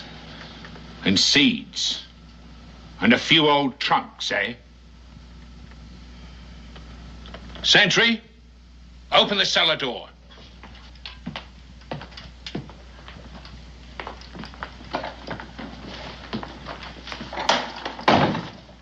Tell him to come out. Well, tell him, Pa. Tell him you can't call anybody out because there's nobody down there.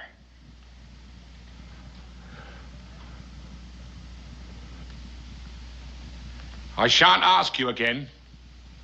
Tell him to come up. Well, you heard what my boy said. There's nobody down there. We'll soon see. If you've lied to me, I'll have you all before a firing squad. Keep an eye on him.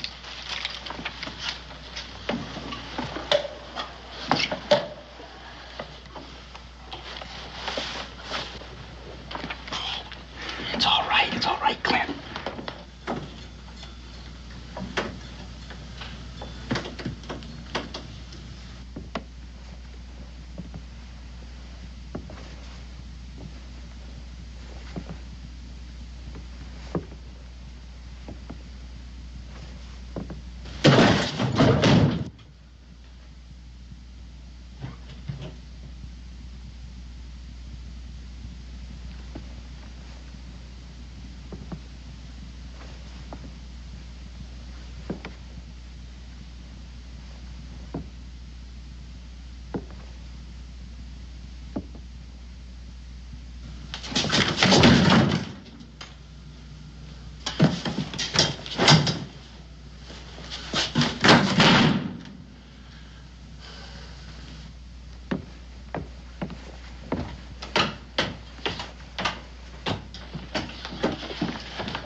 Didn't get him, huh, Sergeant?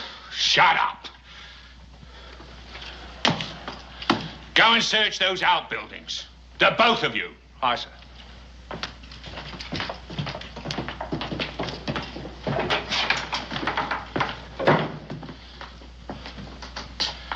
Mr. Bickford, I believe that something's gone on here that you haven't told me about.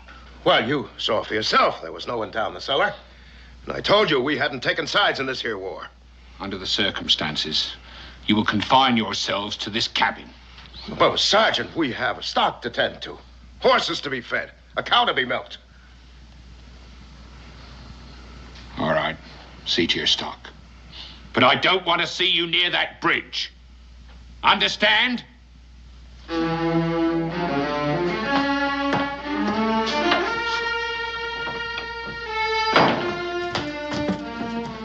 I don't need to ask who let him loose. Or are you both to blame? I did it, Pa. Clint had no part of it. I thought so. Clint has too many brains. Why, Pa?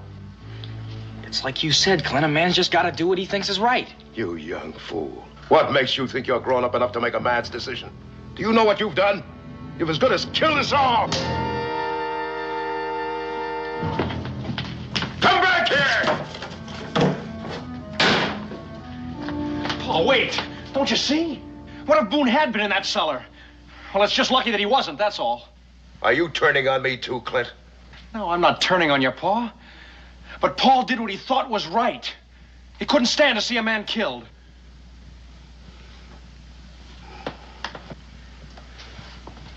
Oh, I should have killed him myself while I had the chance. Now he's got his powder and he's gonna blow up our bridge. It's not important, Paul. Look, I worked on that bridge just as hard as you did. Maybe harder. But it still ain't worth killing for. It's not too late. He's out there somewhere. He's out there near our bridge. Are you coming with me, Clint? Pa, you can't go out there. The British are still there. I could explain to the British. They'll stop Boone from blowing it up. Pa, will you listen to me? Boone can't blow up the bridge. Not with our British still there.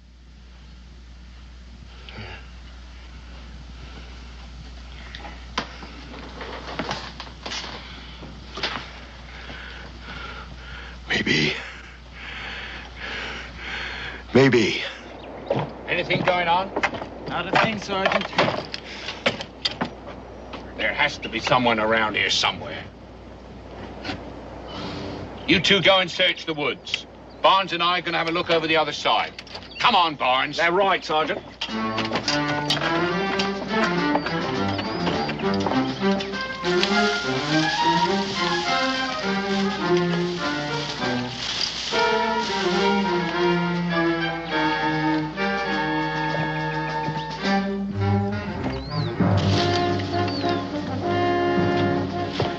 Looking for me.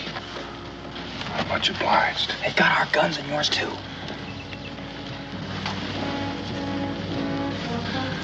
Our guns are stashed right over there. And we'll get them back just as soon as the sentries go to the far end of the bridge.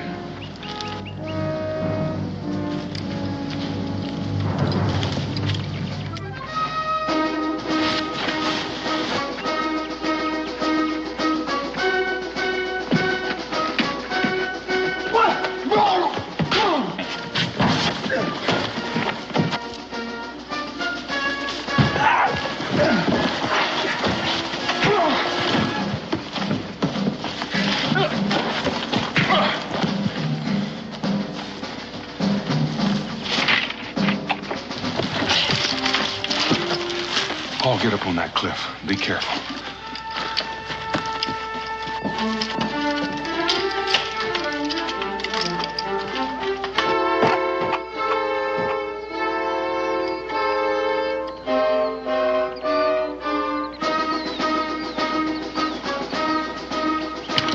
I'm here, Mr. Boone!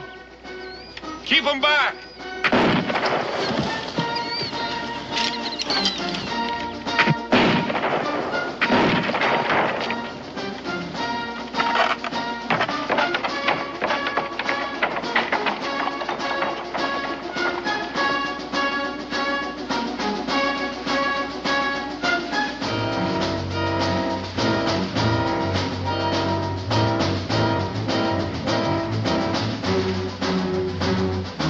What's happening here, Hawks? That kid on top up there. Yeah, never mind him. Get this man on the bridge.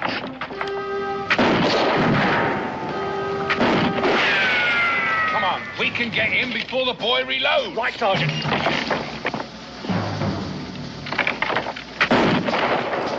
Hey, He's got all those rifles. Get back. no, keep going, keep going. I'll get him, sir. Come on in, Hawks.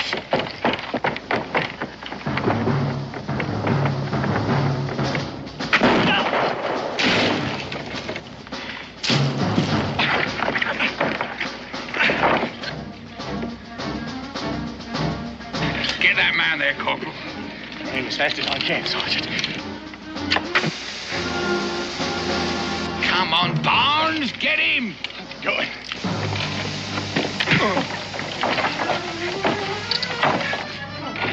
He's not in the clear.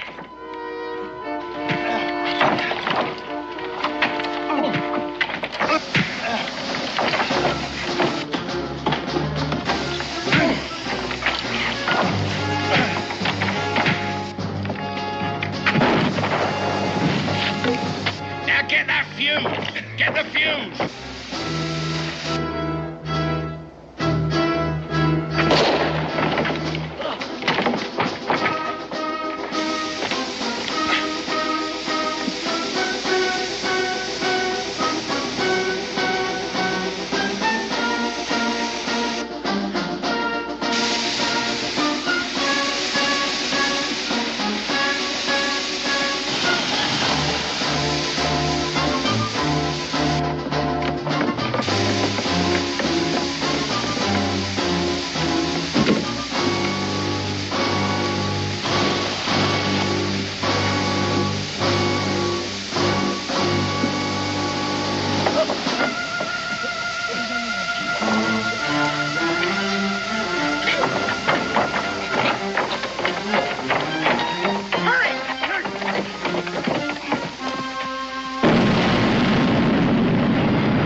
awfully sorry to leave some of these things behind, but I just ain't got room for them. Well, you'll come back after the war. Build a better bridge than the last one. Oh, no, Mr. Boone. We start depending on it like before. When a man's got just one thing to depend on, he's apt to give it a value which is a whole lot of reason. That bridge pretty near lost me all I hold close. My sons and my pride, my self-respect. It cost me dear, but I'm glad I got it learned in time. And I learned something else, too. Those boys of mine got more brains than I have. You ready to start, Mr. Boone? Anytime you are. Let's be about it. All right, boys, come on.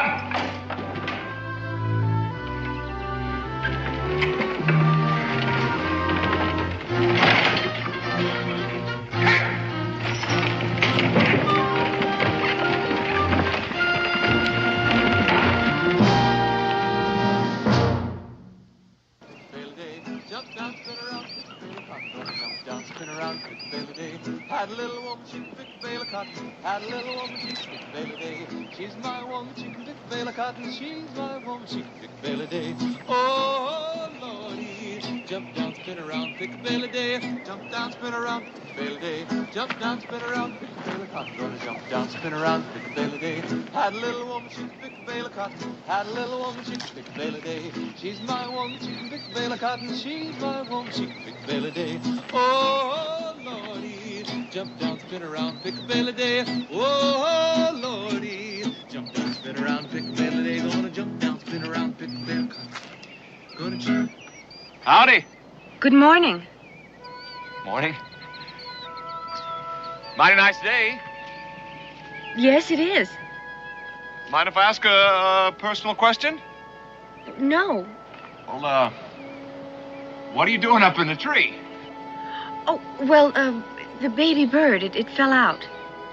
Have you thought about how you're gonna get down out of the tree? Down? Oh, well, Here, let me help you. I'll give you a little hand. You gotta trust me. There you go. Oh! Get your hands off my daughter!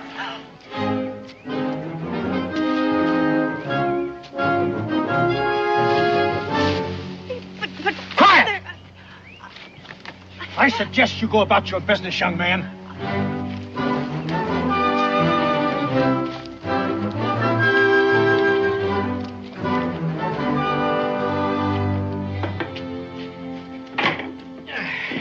Fair weather friends, that's all they are, every last one of them. Well, Cincinnatus, it's plowing time, and you can't expect farmers to I come can't to expect a darn thing ever since they passed that blasted whiskey tax. Ever since I emptied that last keg of whiskey, there ain't been nobody in here but females. Ben, you don't suppose they'd repeal that there fool law, do you? Well, I was down to Salem the other day, and I hear folks talking that Congress just might be changing their mind about that there tax. Yeah? Yeah. Howdy. Morning. I sure could use a drink. We got some apple cider, and that's all we got. That's all right. Nothing I like better than good apple cider. Let's see now. Is this, Boonesboro? It surely is. How about that? I'm only a mile away. I feel like Moses coming out of the wilderness. Listen, 1 mile away from here is going into the wilderness, not out of it. Where you bound? New Harmony Village. What? You folks new around here? This is my tavern. I'm Cincinnatus. Jim McGill. Mr. McGill. I'm Ben. I work around here. Haven't I? Thank you. Now, what were you saying? The new what? Oh, sure. It says right here, the new, Harmony Village.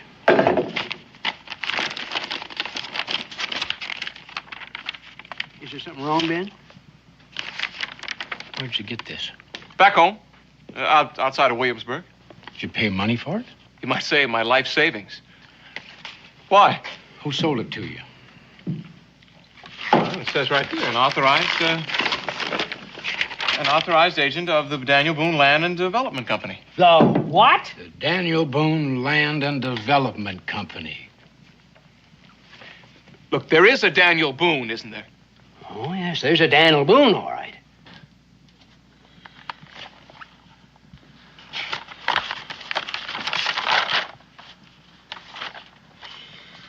It's a complete swindle. That's a fact. Yeah. And a forgery. Reckon so? Well, I don't know. We'll have to do something. We? It's your land and development company. It ain't ours. Friend in need. I don't know what to say, Jimmy. It's just nothing. I've been carrying this thing for a good long 300 miles, Mr. Boone. Been keeping it dry in all kinds of weather, and every time I camp, I read the print clear off the page. You might even say I know it by heart. But look, that's your name, right? Just now that you got a quill around here someplace. Right over here, Daniel. Well, Jimmy, this is my signature.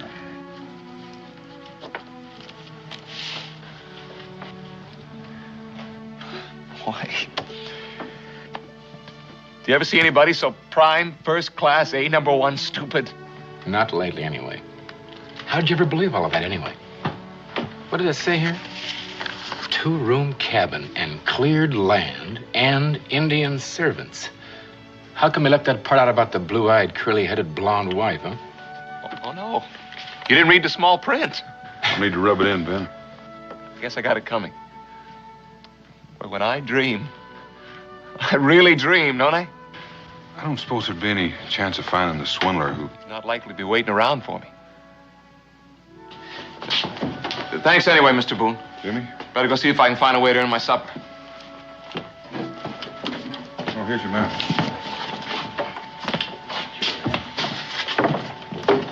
Yeah, that is a strange one, Daniel. Yeah.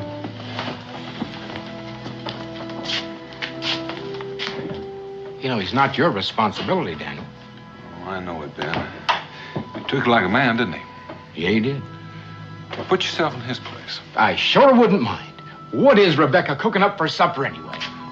Always thinking about your stuff. Yeah.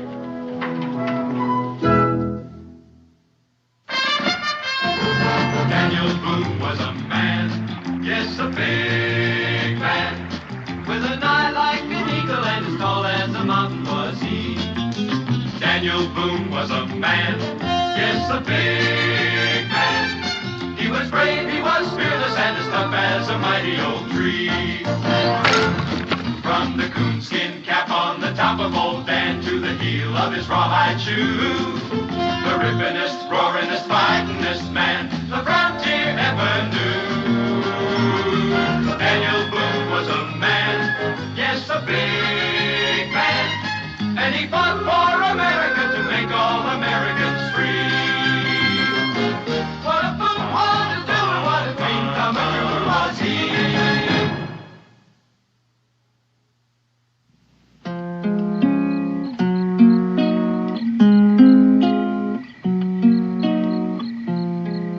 Sylvie said she loved me. Now I know she lied. She hasn't been to see me since the last day of July. Bring me a little water, oh, bring me little water now. She hasn't been to see me since the last day of July. Supper will be ready in a minute. Sure wish I could play one of those. Maybe you can. All he needs is a head for music. How do you know? How do you know what? If you got a head for music. That's just the trouble. Sometimes you don't know whether you can do something till you fall on your face a couple of times. Becky, you know that nice piece of land we have over on Bluebird Ridge?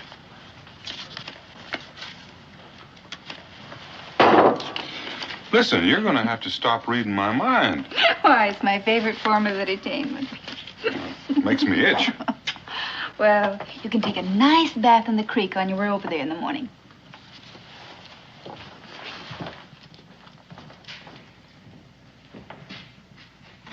Jimmy, come in here.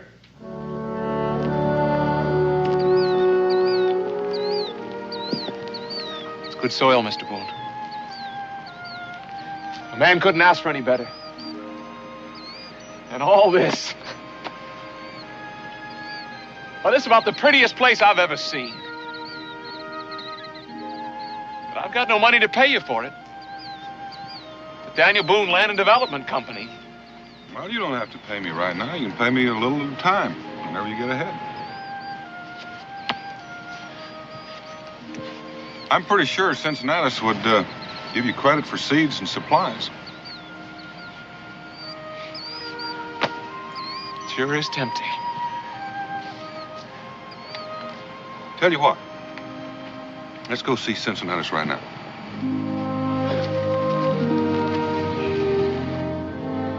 No, sirree. I ain't hanging that thing in my tavern, and that is final. I was told you'd seen the light, Cincinnatus. You aren't selling any whiskey, are you? You can just stop that smirking at me, Amos Brown. If I ain't selling any whiskey, it ain't because of your pits of hell. It's because of that dead blame whiskey tax.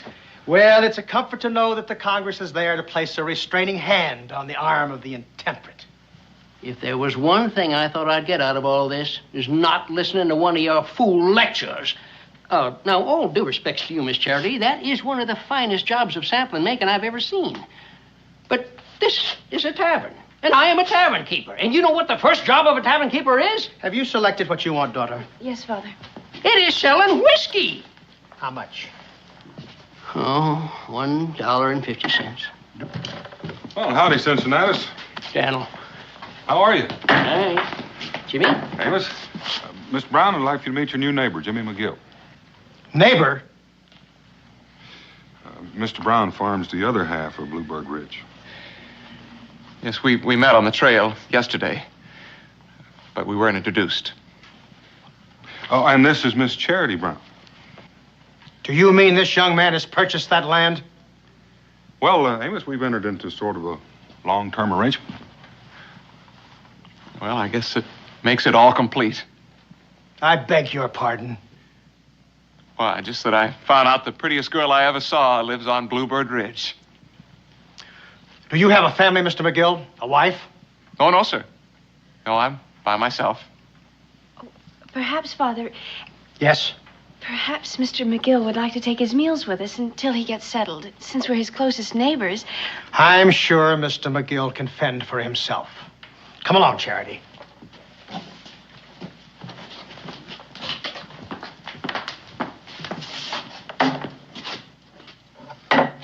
But on the other hand, you might like to join us for Sunday services. I sure would like that, sir. Good. Mr. Samuel Stone will be with us. Charity is betrothed.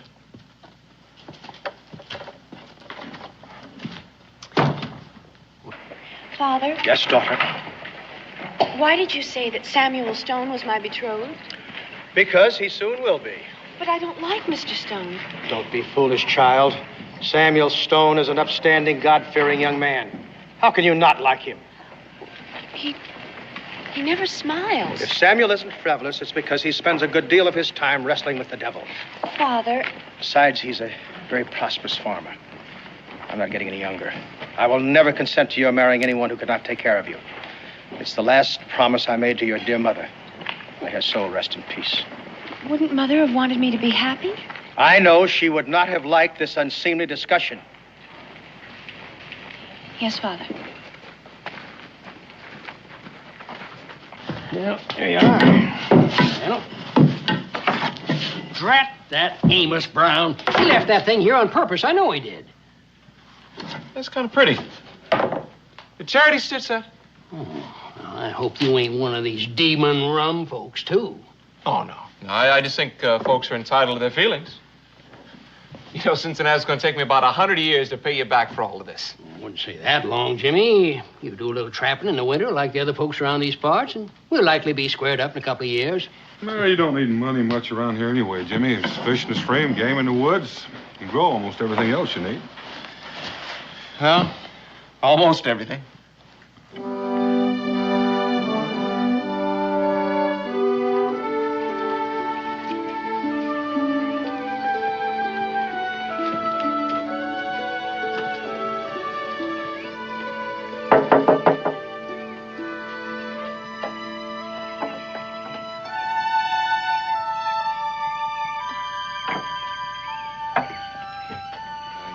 you forgot this. I thought I'd just drop it by. Oh, thank you very much.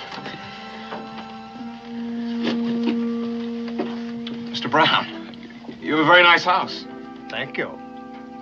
You seem to be a very sensible young man, Mr. McGill. Why, thank you, sir. So it should be easy to make you see things clearly. Charity is spoken for. But even if she weren't, well, I take it that that mule is the sum total of your worldly goods. I may not have many worldly goods, Mr. Brown, but I do have a good pair of ears. You all feel free to drop by my house anytime. What house? That's right. Really forgot I don't have one yet. So long. And that, my dear daughter, is that. Unless I have raised you for 17 years to suddenly find that you have become disobedient. No, Father.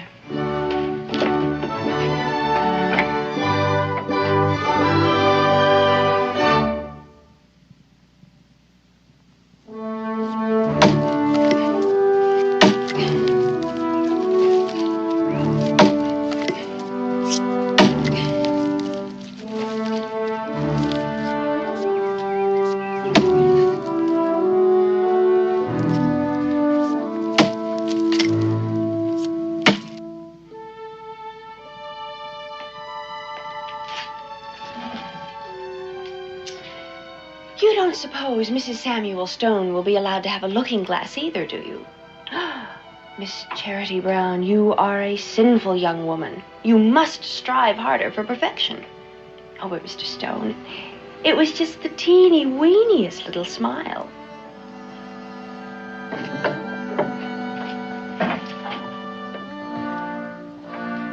I hope I shall prove worthy of your confidence, Mr. Brown. As you know, I'm always striving for perfection. I'm aware of that, Samuel. And that's why I feel that you and Charity should be married sooner than we discussed.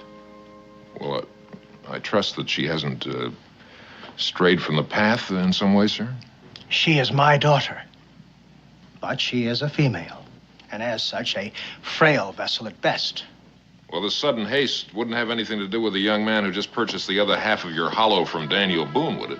Who can tell what disguise the devil may assume next, Samuel?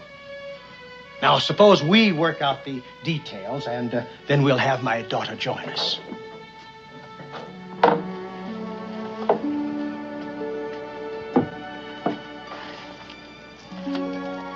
Dear Lord, I've always tried to be your faithful servant, and I'll always do the very best I can. I'll marry Samuel Stone tomorrow, if that's what Father says, because I do honor my father. I do. Just let me have 1 hour, Lord. 1 hour of... 1 hour of what, Charity Brown? Maybe he is the devil in disguise.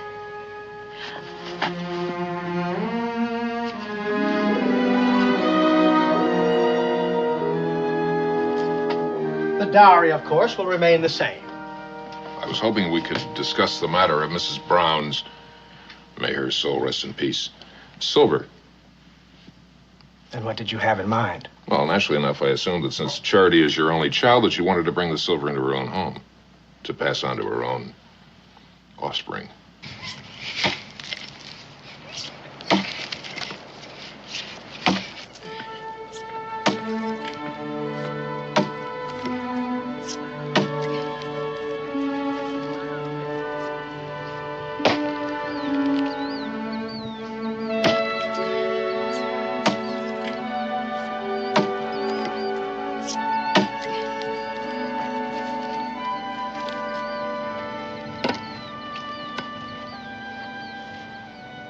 Howdy. I thought you might like some bread. I just baked it.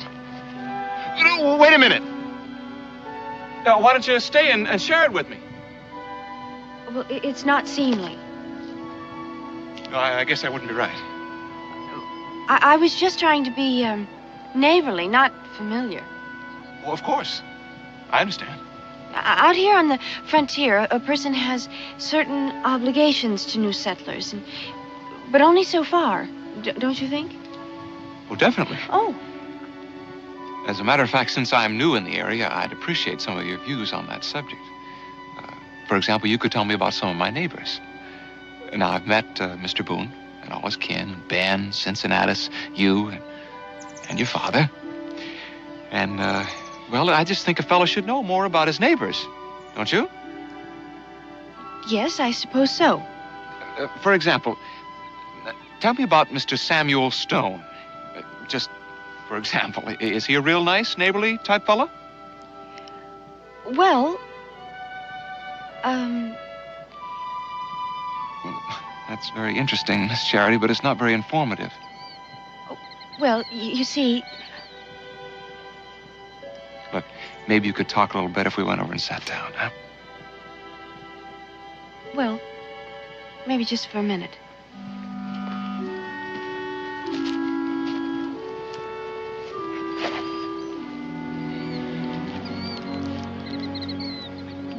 Do you have to do that? To do what? Smile. What's wrong with smiling? That's what the devil does. Everybody says so. What, he smiles? Come on, that's the silliest thing I ever heard. Well, how do you know? Because it just is. Smiling is a perfectly natural thing. It's like grass growing. Why don't you try it? Oh, Father would be ever so annoyed. Oh, come on, just one little smile. I'll thank you to remember I'm only staying here to help you get settled, Mr. McGill. I'll have nothing to do with any frivolity. No more smiling. Well, what were you saying? No, you were telling me about all my neighbors. Oh, yes, Mr. Samuel Stone. Well, Father just dotes on him. You mean on his money? I am leaving right now. No, don't do that. I didn't mean what I said. I just got a little riled up when your father said, when he talked about the sum total of my worldly goods. Well, he's just looking after my welfare. I know, but what about you? I don't understand. Well, your welfare is one thing, but you're another. I still don't understand. Look, if I had a canary bird and I was concerned about his welfare, I probably would put him in a cage, and then I'd be sure that he'd be fed and watered and everything. Now, but if I really cared about that canary bird himself, well, that's another matter altogether. Well, then what would you do? Well, if you were a canary bird, what would you want to do? Sing and fly around? Right. Now you got it. But I'm not a canary bird. Maybe not, but you got some awful pretty feathers. Why don't you take that off? Goodness. See, I told you could smile. Oh. Please? What if I ran up behind you and just grabbed it off? I'd cross my heart and you'd just disappear in a puff of smoke. You give me back my bonnet this instant, you devil, you. Well, if you really thought I was the devil, you'd be a little more scared. I am so scared that... Oh, no, you're not. What?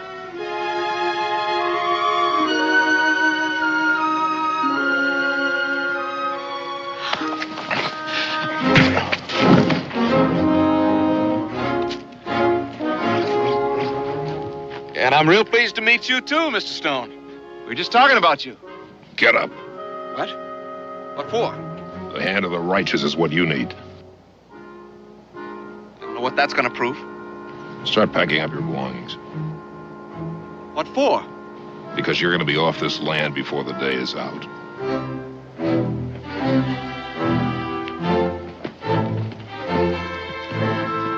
I don't know how you're going to manage that, Mr. Stone. I like it here.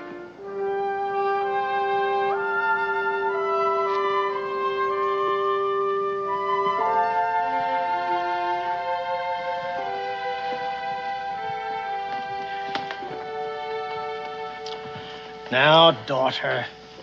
Father, does it have to be so soon? 3 months isn't too soon, my dear.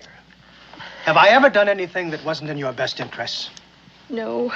And have you ever seen Samuel do anything that was unchristian-like? He punched Mr. McGill in the jaw. Well, you have to admit that the provocation was uncommon. I suppose it was. Now, I know that I am the most fortunate of fathers. You could disobey me. That seems to be the way with children these days. But you're a sweet and reasonable girl. Thank you, Father. Now, why do you think I want you to marry Samuel? Because I worship riches? Well, because he is a godly man, I suppose, Father. Partly. But that young man in the woods back there, he too might well be a godly man. I don't understand. It's very simple, really. The wilderness is a killer of women. Hard work, childbearing. Sometimes a settler's wife may often look 60 when she's only 30. It was my struggle against this land that killed your mother. And I've sworn that the same will never happen to you. Now, do you understand? Yes, Father. And will I hear you singing at your work once more? I will try. Good girl. Father? Yes, dear. Since it's all been settled, does Samuel have to drive Mr. McGill off of his land? Does it mean so much to you? No, but he hasn't done It's anything. really not your concern, is it, dear?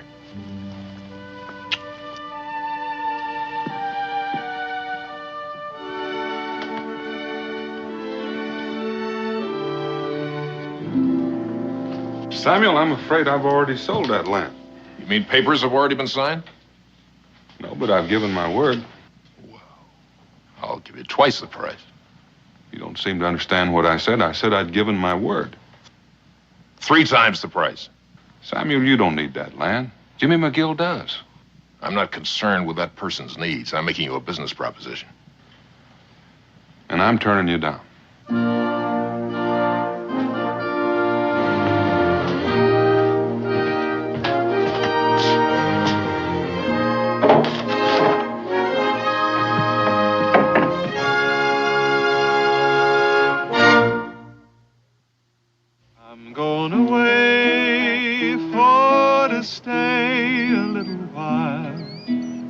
But I'm coming back if I go 10,000 miles. Oh, who will shoe your foot? Who will glove your hand? Who will kiss your ruby lips when I am gone to the promised land? Oh, it's me who'll shoe your foot. It's me who'll glove your hand. And it's me who'll kiss your ruby lips when I am gone to the promised land.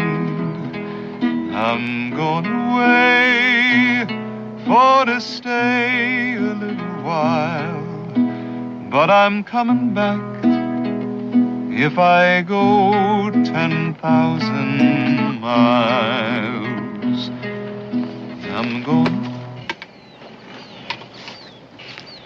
Take you 10 years to clear the land at this rate. I know it. Say, just what did you do to Samuel Stone anyway? I kissed Charity Brown on the cheek. Why? Well, he tried to buy your note last night from Daniel. Offered him 2-3 times the price for it. He didn't sell it to him. No, Daniel wouldn't do a thing like that. Doesn't matter anyway, I guess. Hey, would you mind standing up? I want to kick you in the pants. What for? Because I feel like it. That's what's for. Yeah, I guess I deserve that, don't I? You're darn right. Listen, There ain't nothing standing between you and Miss Charity Brown that you can't earn in 10 or 20 years of back-breaking labor. I better get to work then. Hey, you got another axe? Sure do. Give your hand.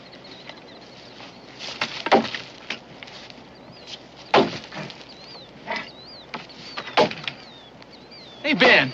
Yeah? What would you think about a fella abandoning his principles? Yeah, it depends on the principles. Well, suppose it was for a just cause. Well, depend on the cause. Not very much help, you know that? What are you thinking now? I'm about to break a solemn vow. You want to come?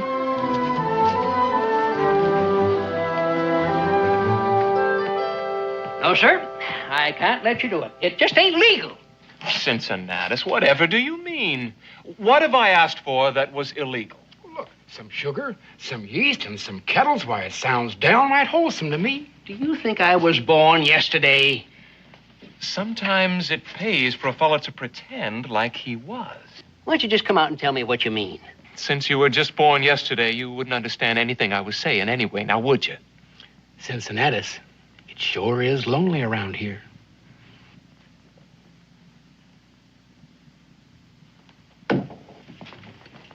All right. Sugar, yeast, and your kettles. Oh, I didn't ask for that. Well, you never know when an old whiskey keg might come in handy. I ain't got no use for it, that's for sure. I don't know. What do you think, Ben? Oh, they'd be nice to put some flowers in it. Cincinnatus. I'll plant some nice flowers in it, and when they're growing real good, I'll bring it on back, and you can sort of use it to dress up the place. Jimmy, I can't tell you how happy that makes me. Hey,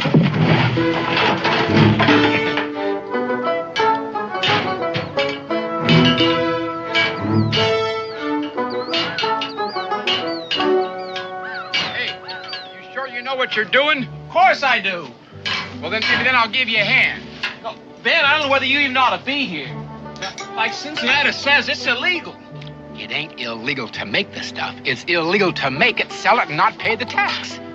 I don't plan on paying the tax. I can't make any money that way.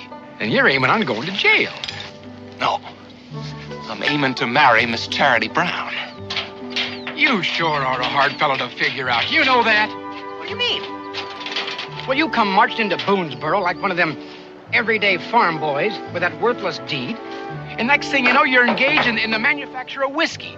And you're courting Miss Charity Brown, who happens to be betrothed to the richest fellow in these parts. And then you're talking about broken vows and all that. I guess it does seem a mite peculiar. Unless you knew about Pa. What about Pa? He died. Mighty unusual. Well, it was in a way. Because it was the whiskey tax that killed him. The whiskey tax? Yeah, broke his heart, I figure. Right there at his deathbed, I vowed that I wasn't going to follow in his footsteps. What footsteps? Pa made the best whiskey in all of Virginia. Folks used to come from miles around. Well, I don't see anything wrong with that. Well, he was a regular slave to it, and so was Ma and us youngins.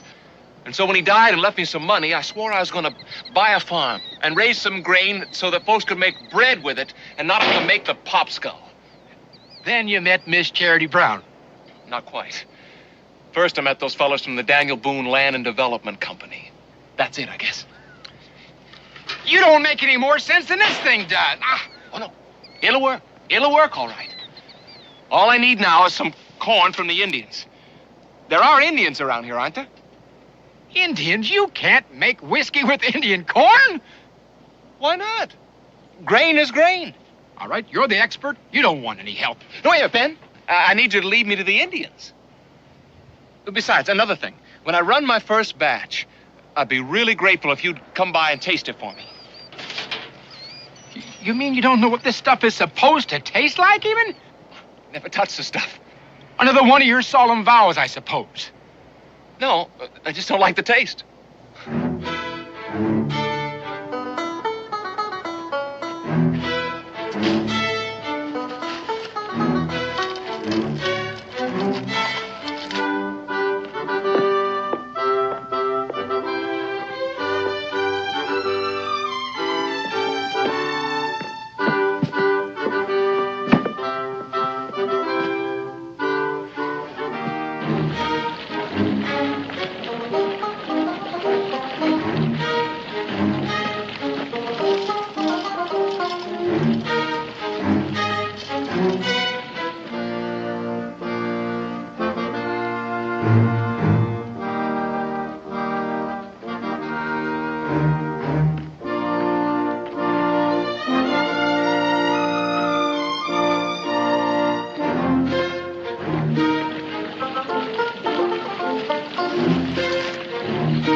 Hey, Stan, I thought you'd never get here. I left word with Cincinnatus 2 days ago. I've been hunting.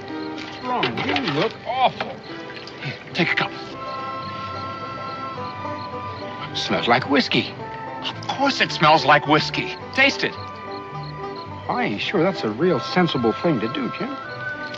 Look, Ben, Charity Brown is going to marry Samuel Stone next Sunday. Jimmy, even if you had liquid sunshine in here, you ain't going to make enough money off of it to stop that wedding by Sunday. Will you just taste it?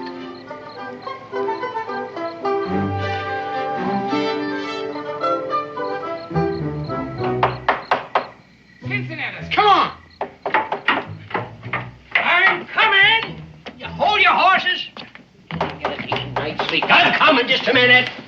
Now, hold on. Ben, what are you doing here? Shut up, you old fool, and get me a mug. But it's the middle of the night. What do you got there? I got you a barrel of flowers. A barrel of flowers? Yeah. Shut up and drink that now.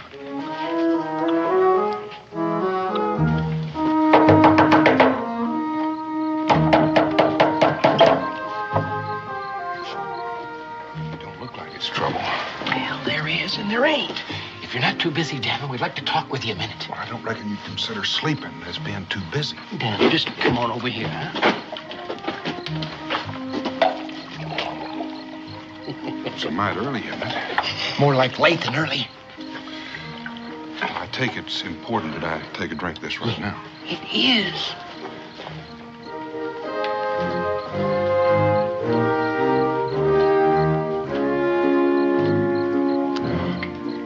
Where'd you get it? Unbelievable, ain't it? You'll never guess what it's made out of. All right. What is it made out of? Indian corn. Indian corn? I suppose that's possible, but where? Jimmy McGill. Brought it from Virginia. No, he made it right up there on Bluebird Ridge. Himself. And here I thought he was a farmer. Well, he is, but he's got this problem. Ben, you tell him. Jimmy didn't even taste it. That's right. He hates the stuff. He made it for Miss Charity Brown. Charity Brown? I don't know what you're talking about. Maybe I'm still asleep. Charity Brown? Well, yeah, you know that Miss Charity Brown is going to marry Samuel Stone next Sunday. Well, you know, it's her pa that's again her liking Jimmy. If Jimmy ever had any money, why, her pa might look at things a little bit different. That's the only problem. Jimmy's got no money. That's why he made this still up there in the hill. I see.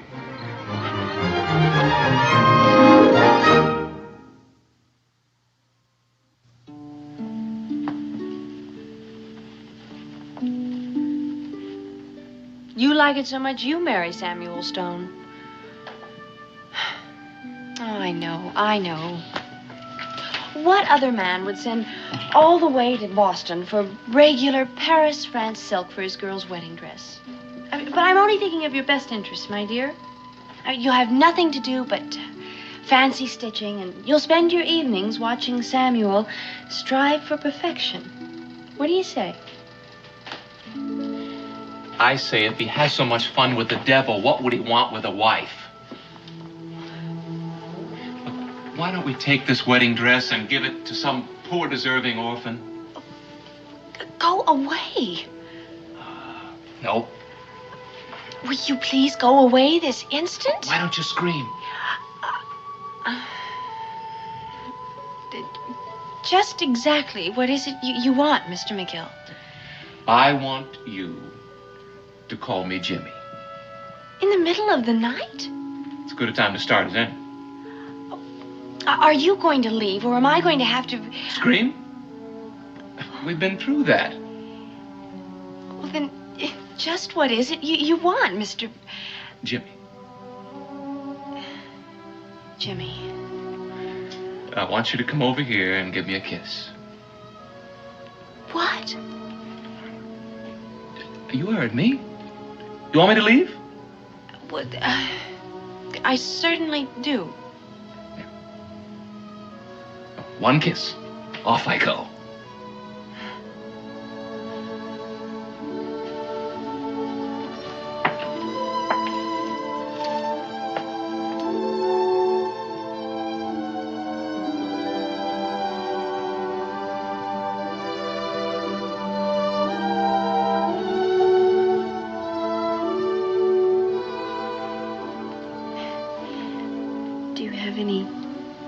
Special reason for tormenting me?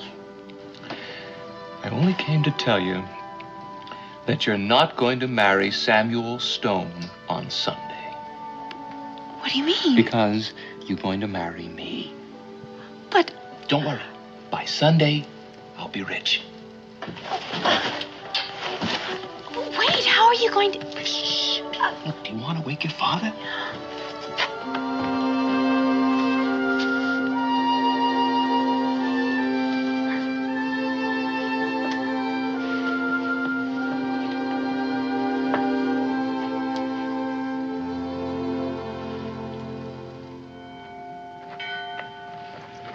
He'll be late. He'll be late. I know he will.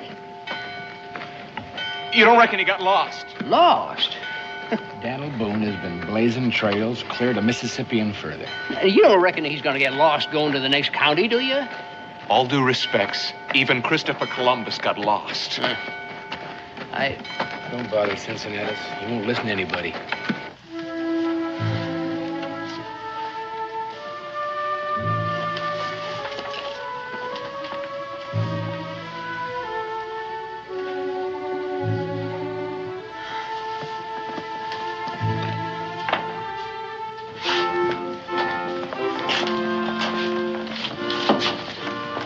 I can't wait much longer, Mr. Stone. I'm sure they'll be along directly.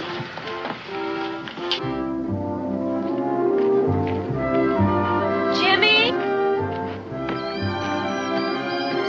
Jimmy?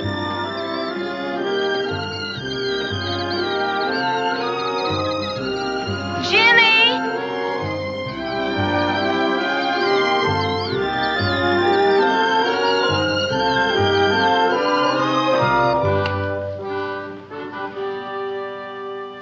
Daughter? Charity? Charity, do you know what time it is?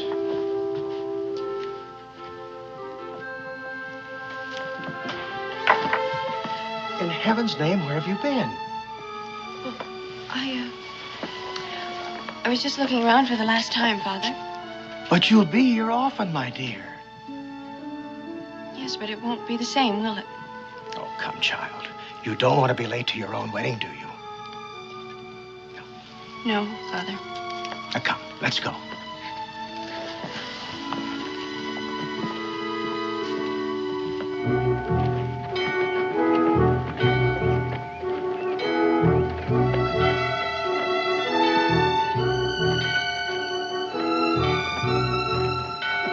Oh, no.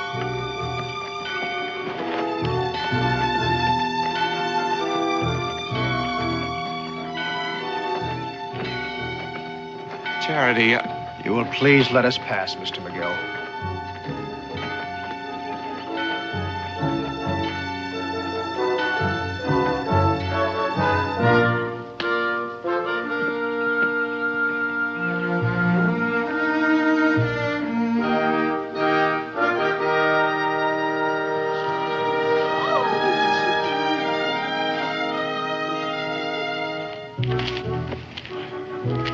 It just ain't like Daniel. He should have been here. I told you he wouldn't make it.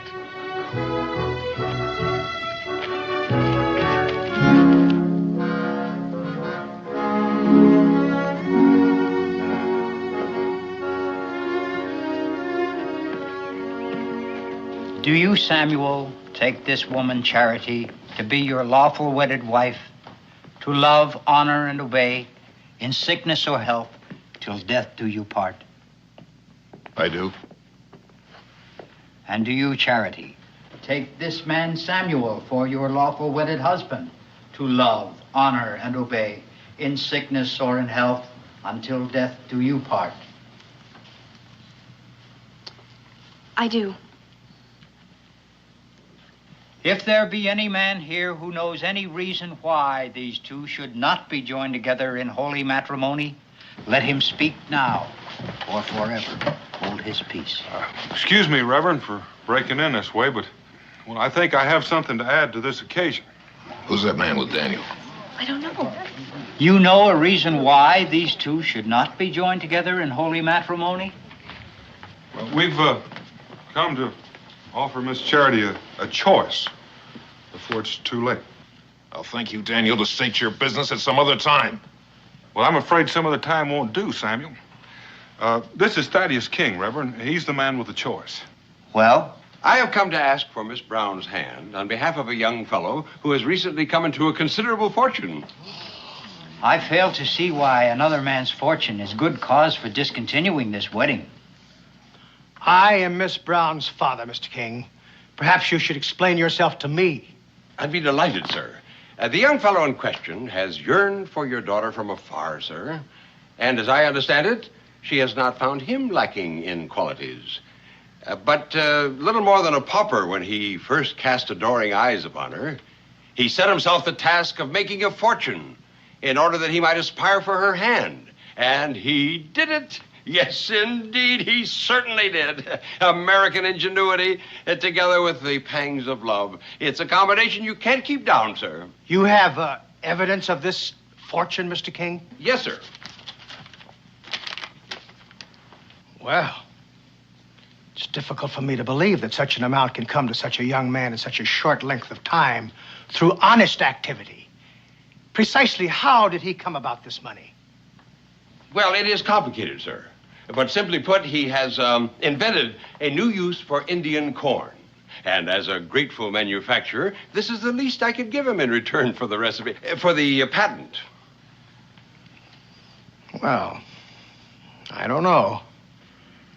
Father, isn't it better to be rich and happy than rich and miserable? What'd you say, Jim? A short prayer.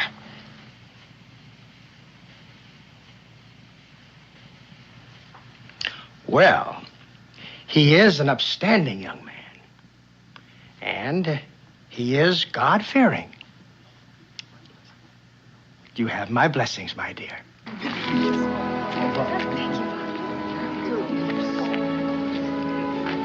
Samuel, I'm sorry. Truly, I am.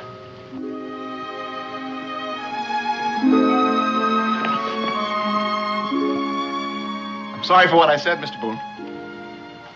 What? Well, about Christopher Columbus.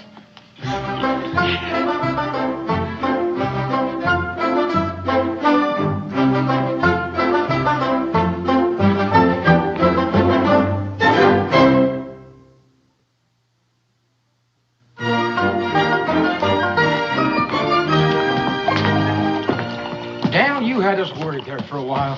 Well, it turned out all right, didn't it, Ben? Yeah, it did. You know Thaddeus King. No, but I'd like to. Howdy. Nothing I like better than a happy ending. Well, I'd be a lot happier if they just get rid of this dad-blame whiskey tax. Well, that's it. They just did. Oh, I tell you, they took the heart out of me when they passed that ridiculous tax. But yesterday, I get word that it's been repealed, and Daniel here comes along with a jug of the best tasting whiskey in the whole world. I tell you, it is the happiest day of my life. Yeah, Dad. I can just see millions of beautiful jugs of it. What are you going to call it, Thaddeus? Well, doesn't matter. I'll think of something when I get home to Bourbon County. To the bride and groom. To the bride and groom. Hey.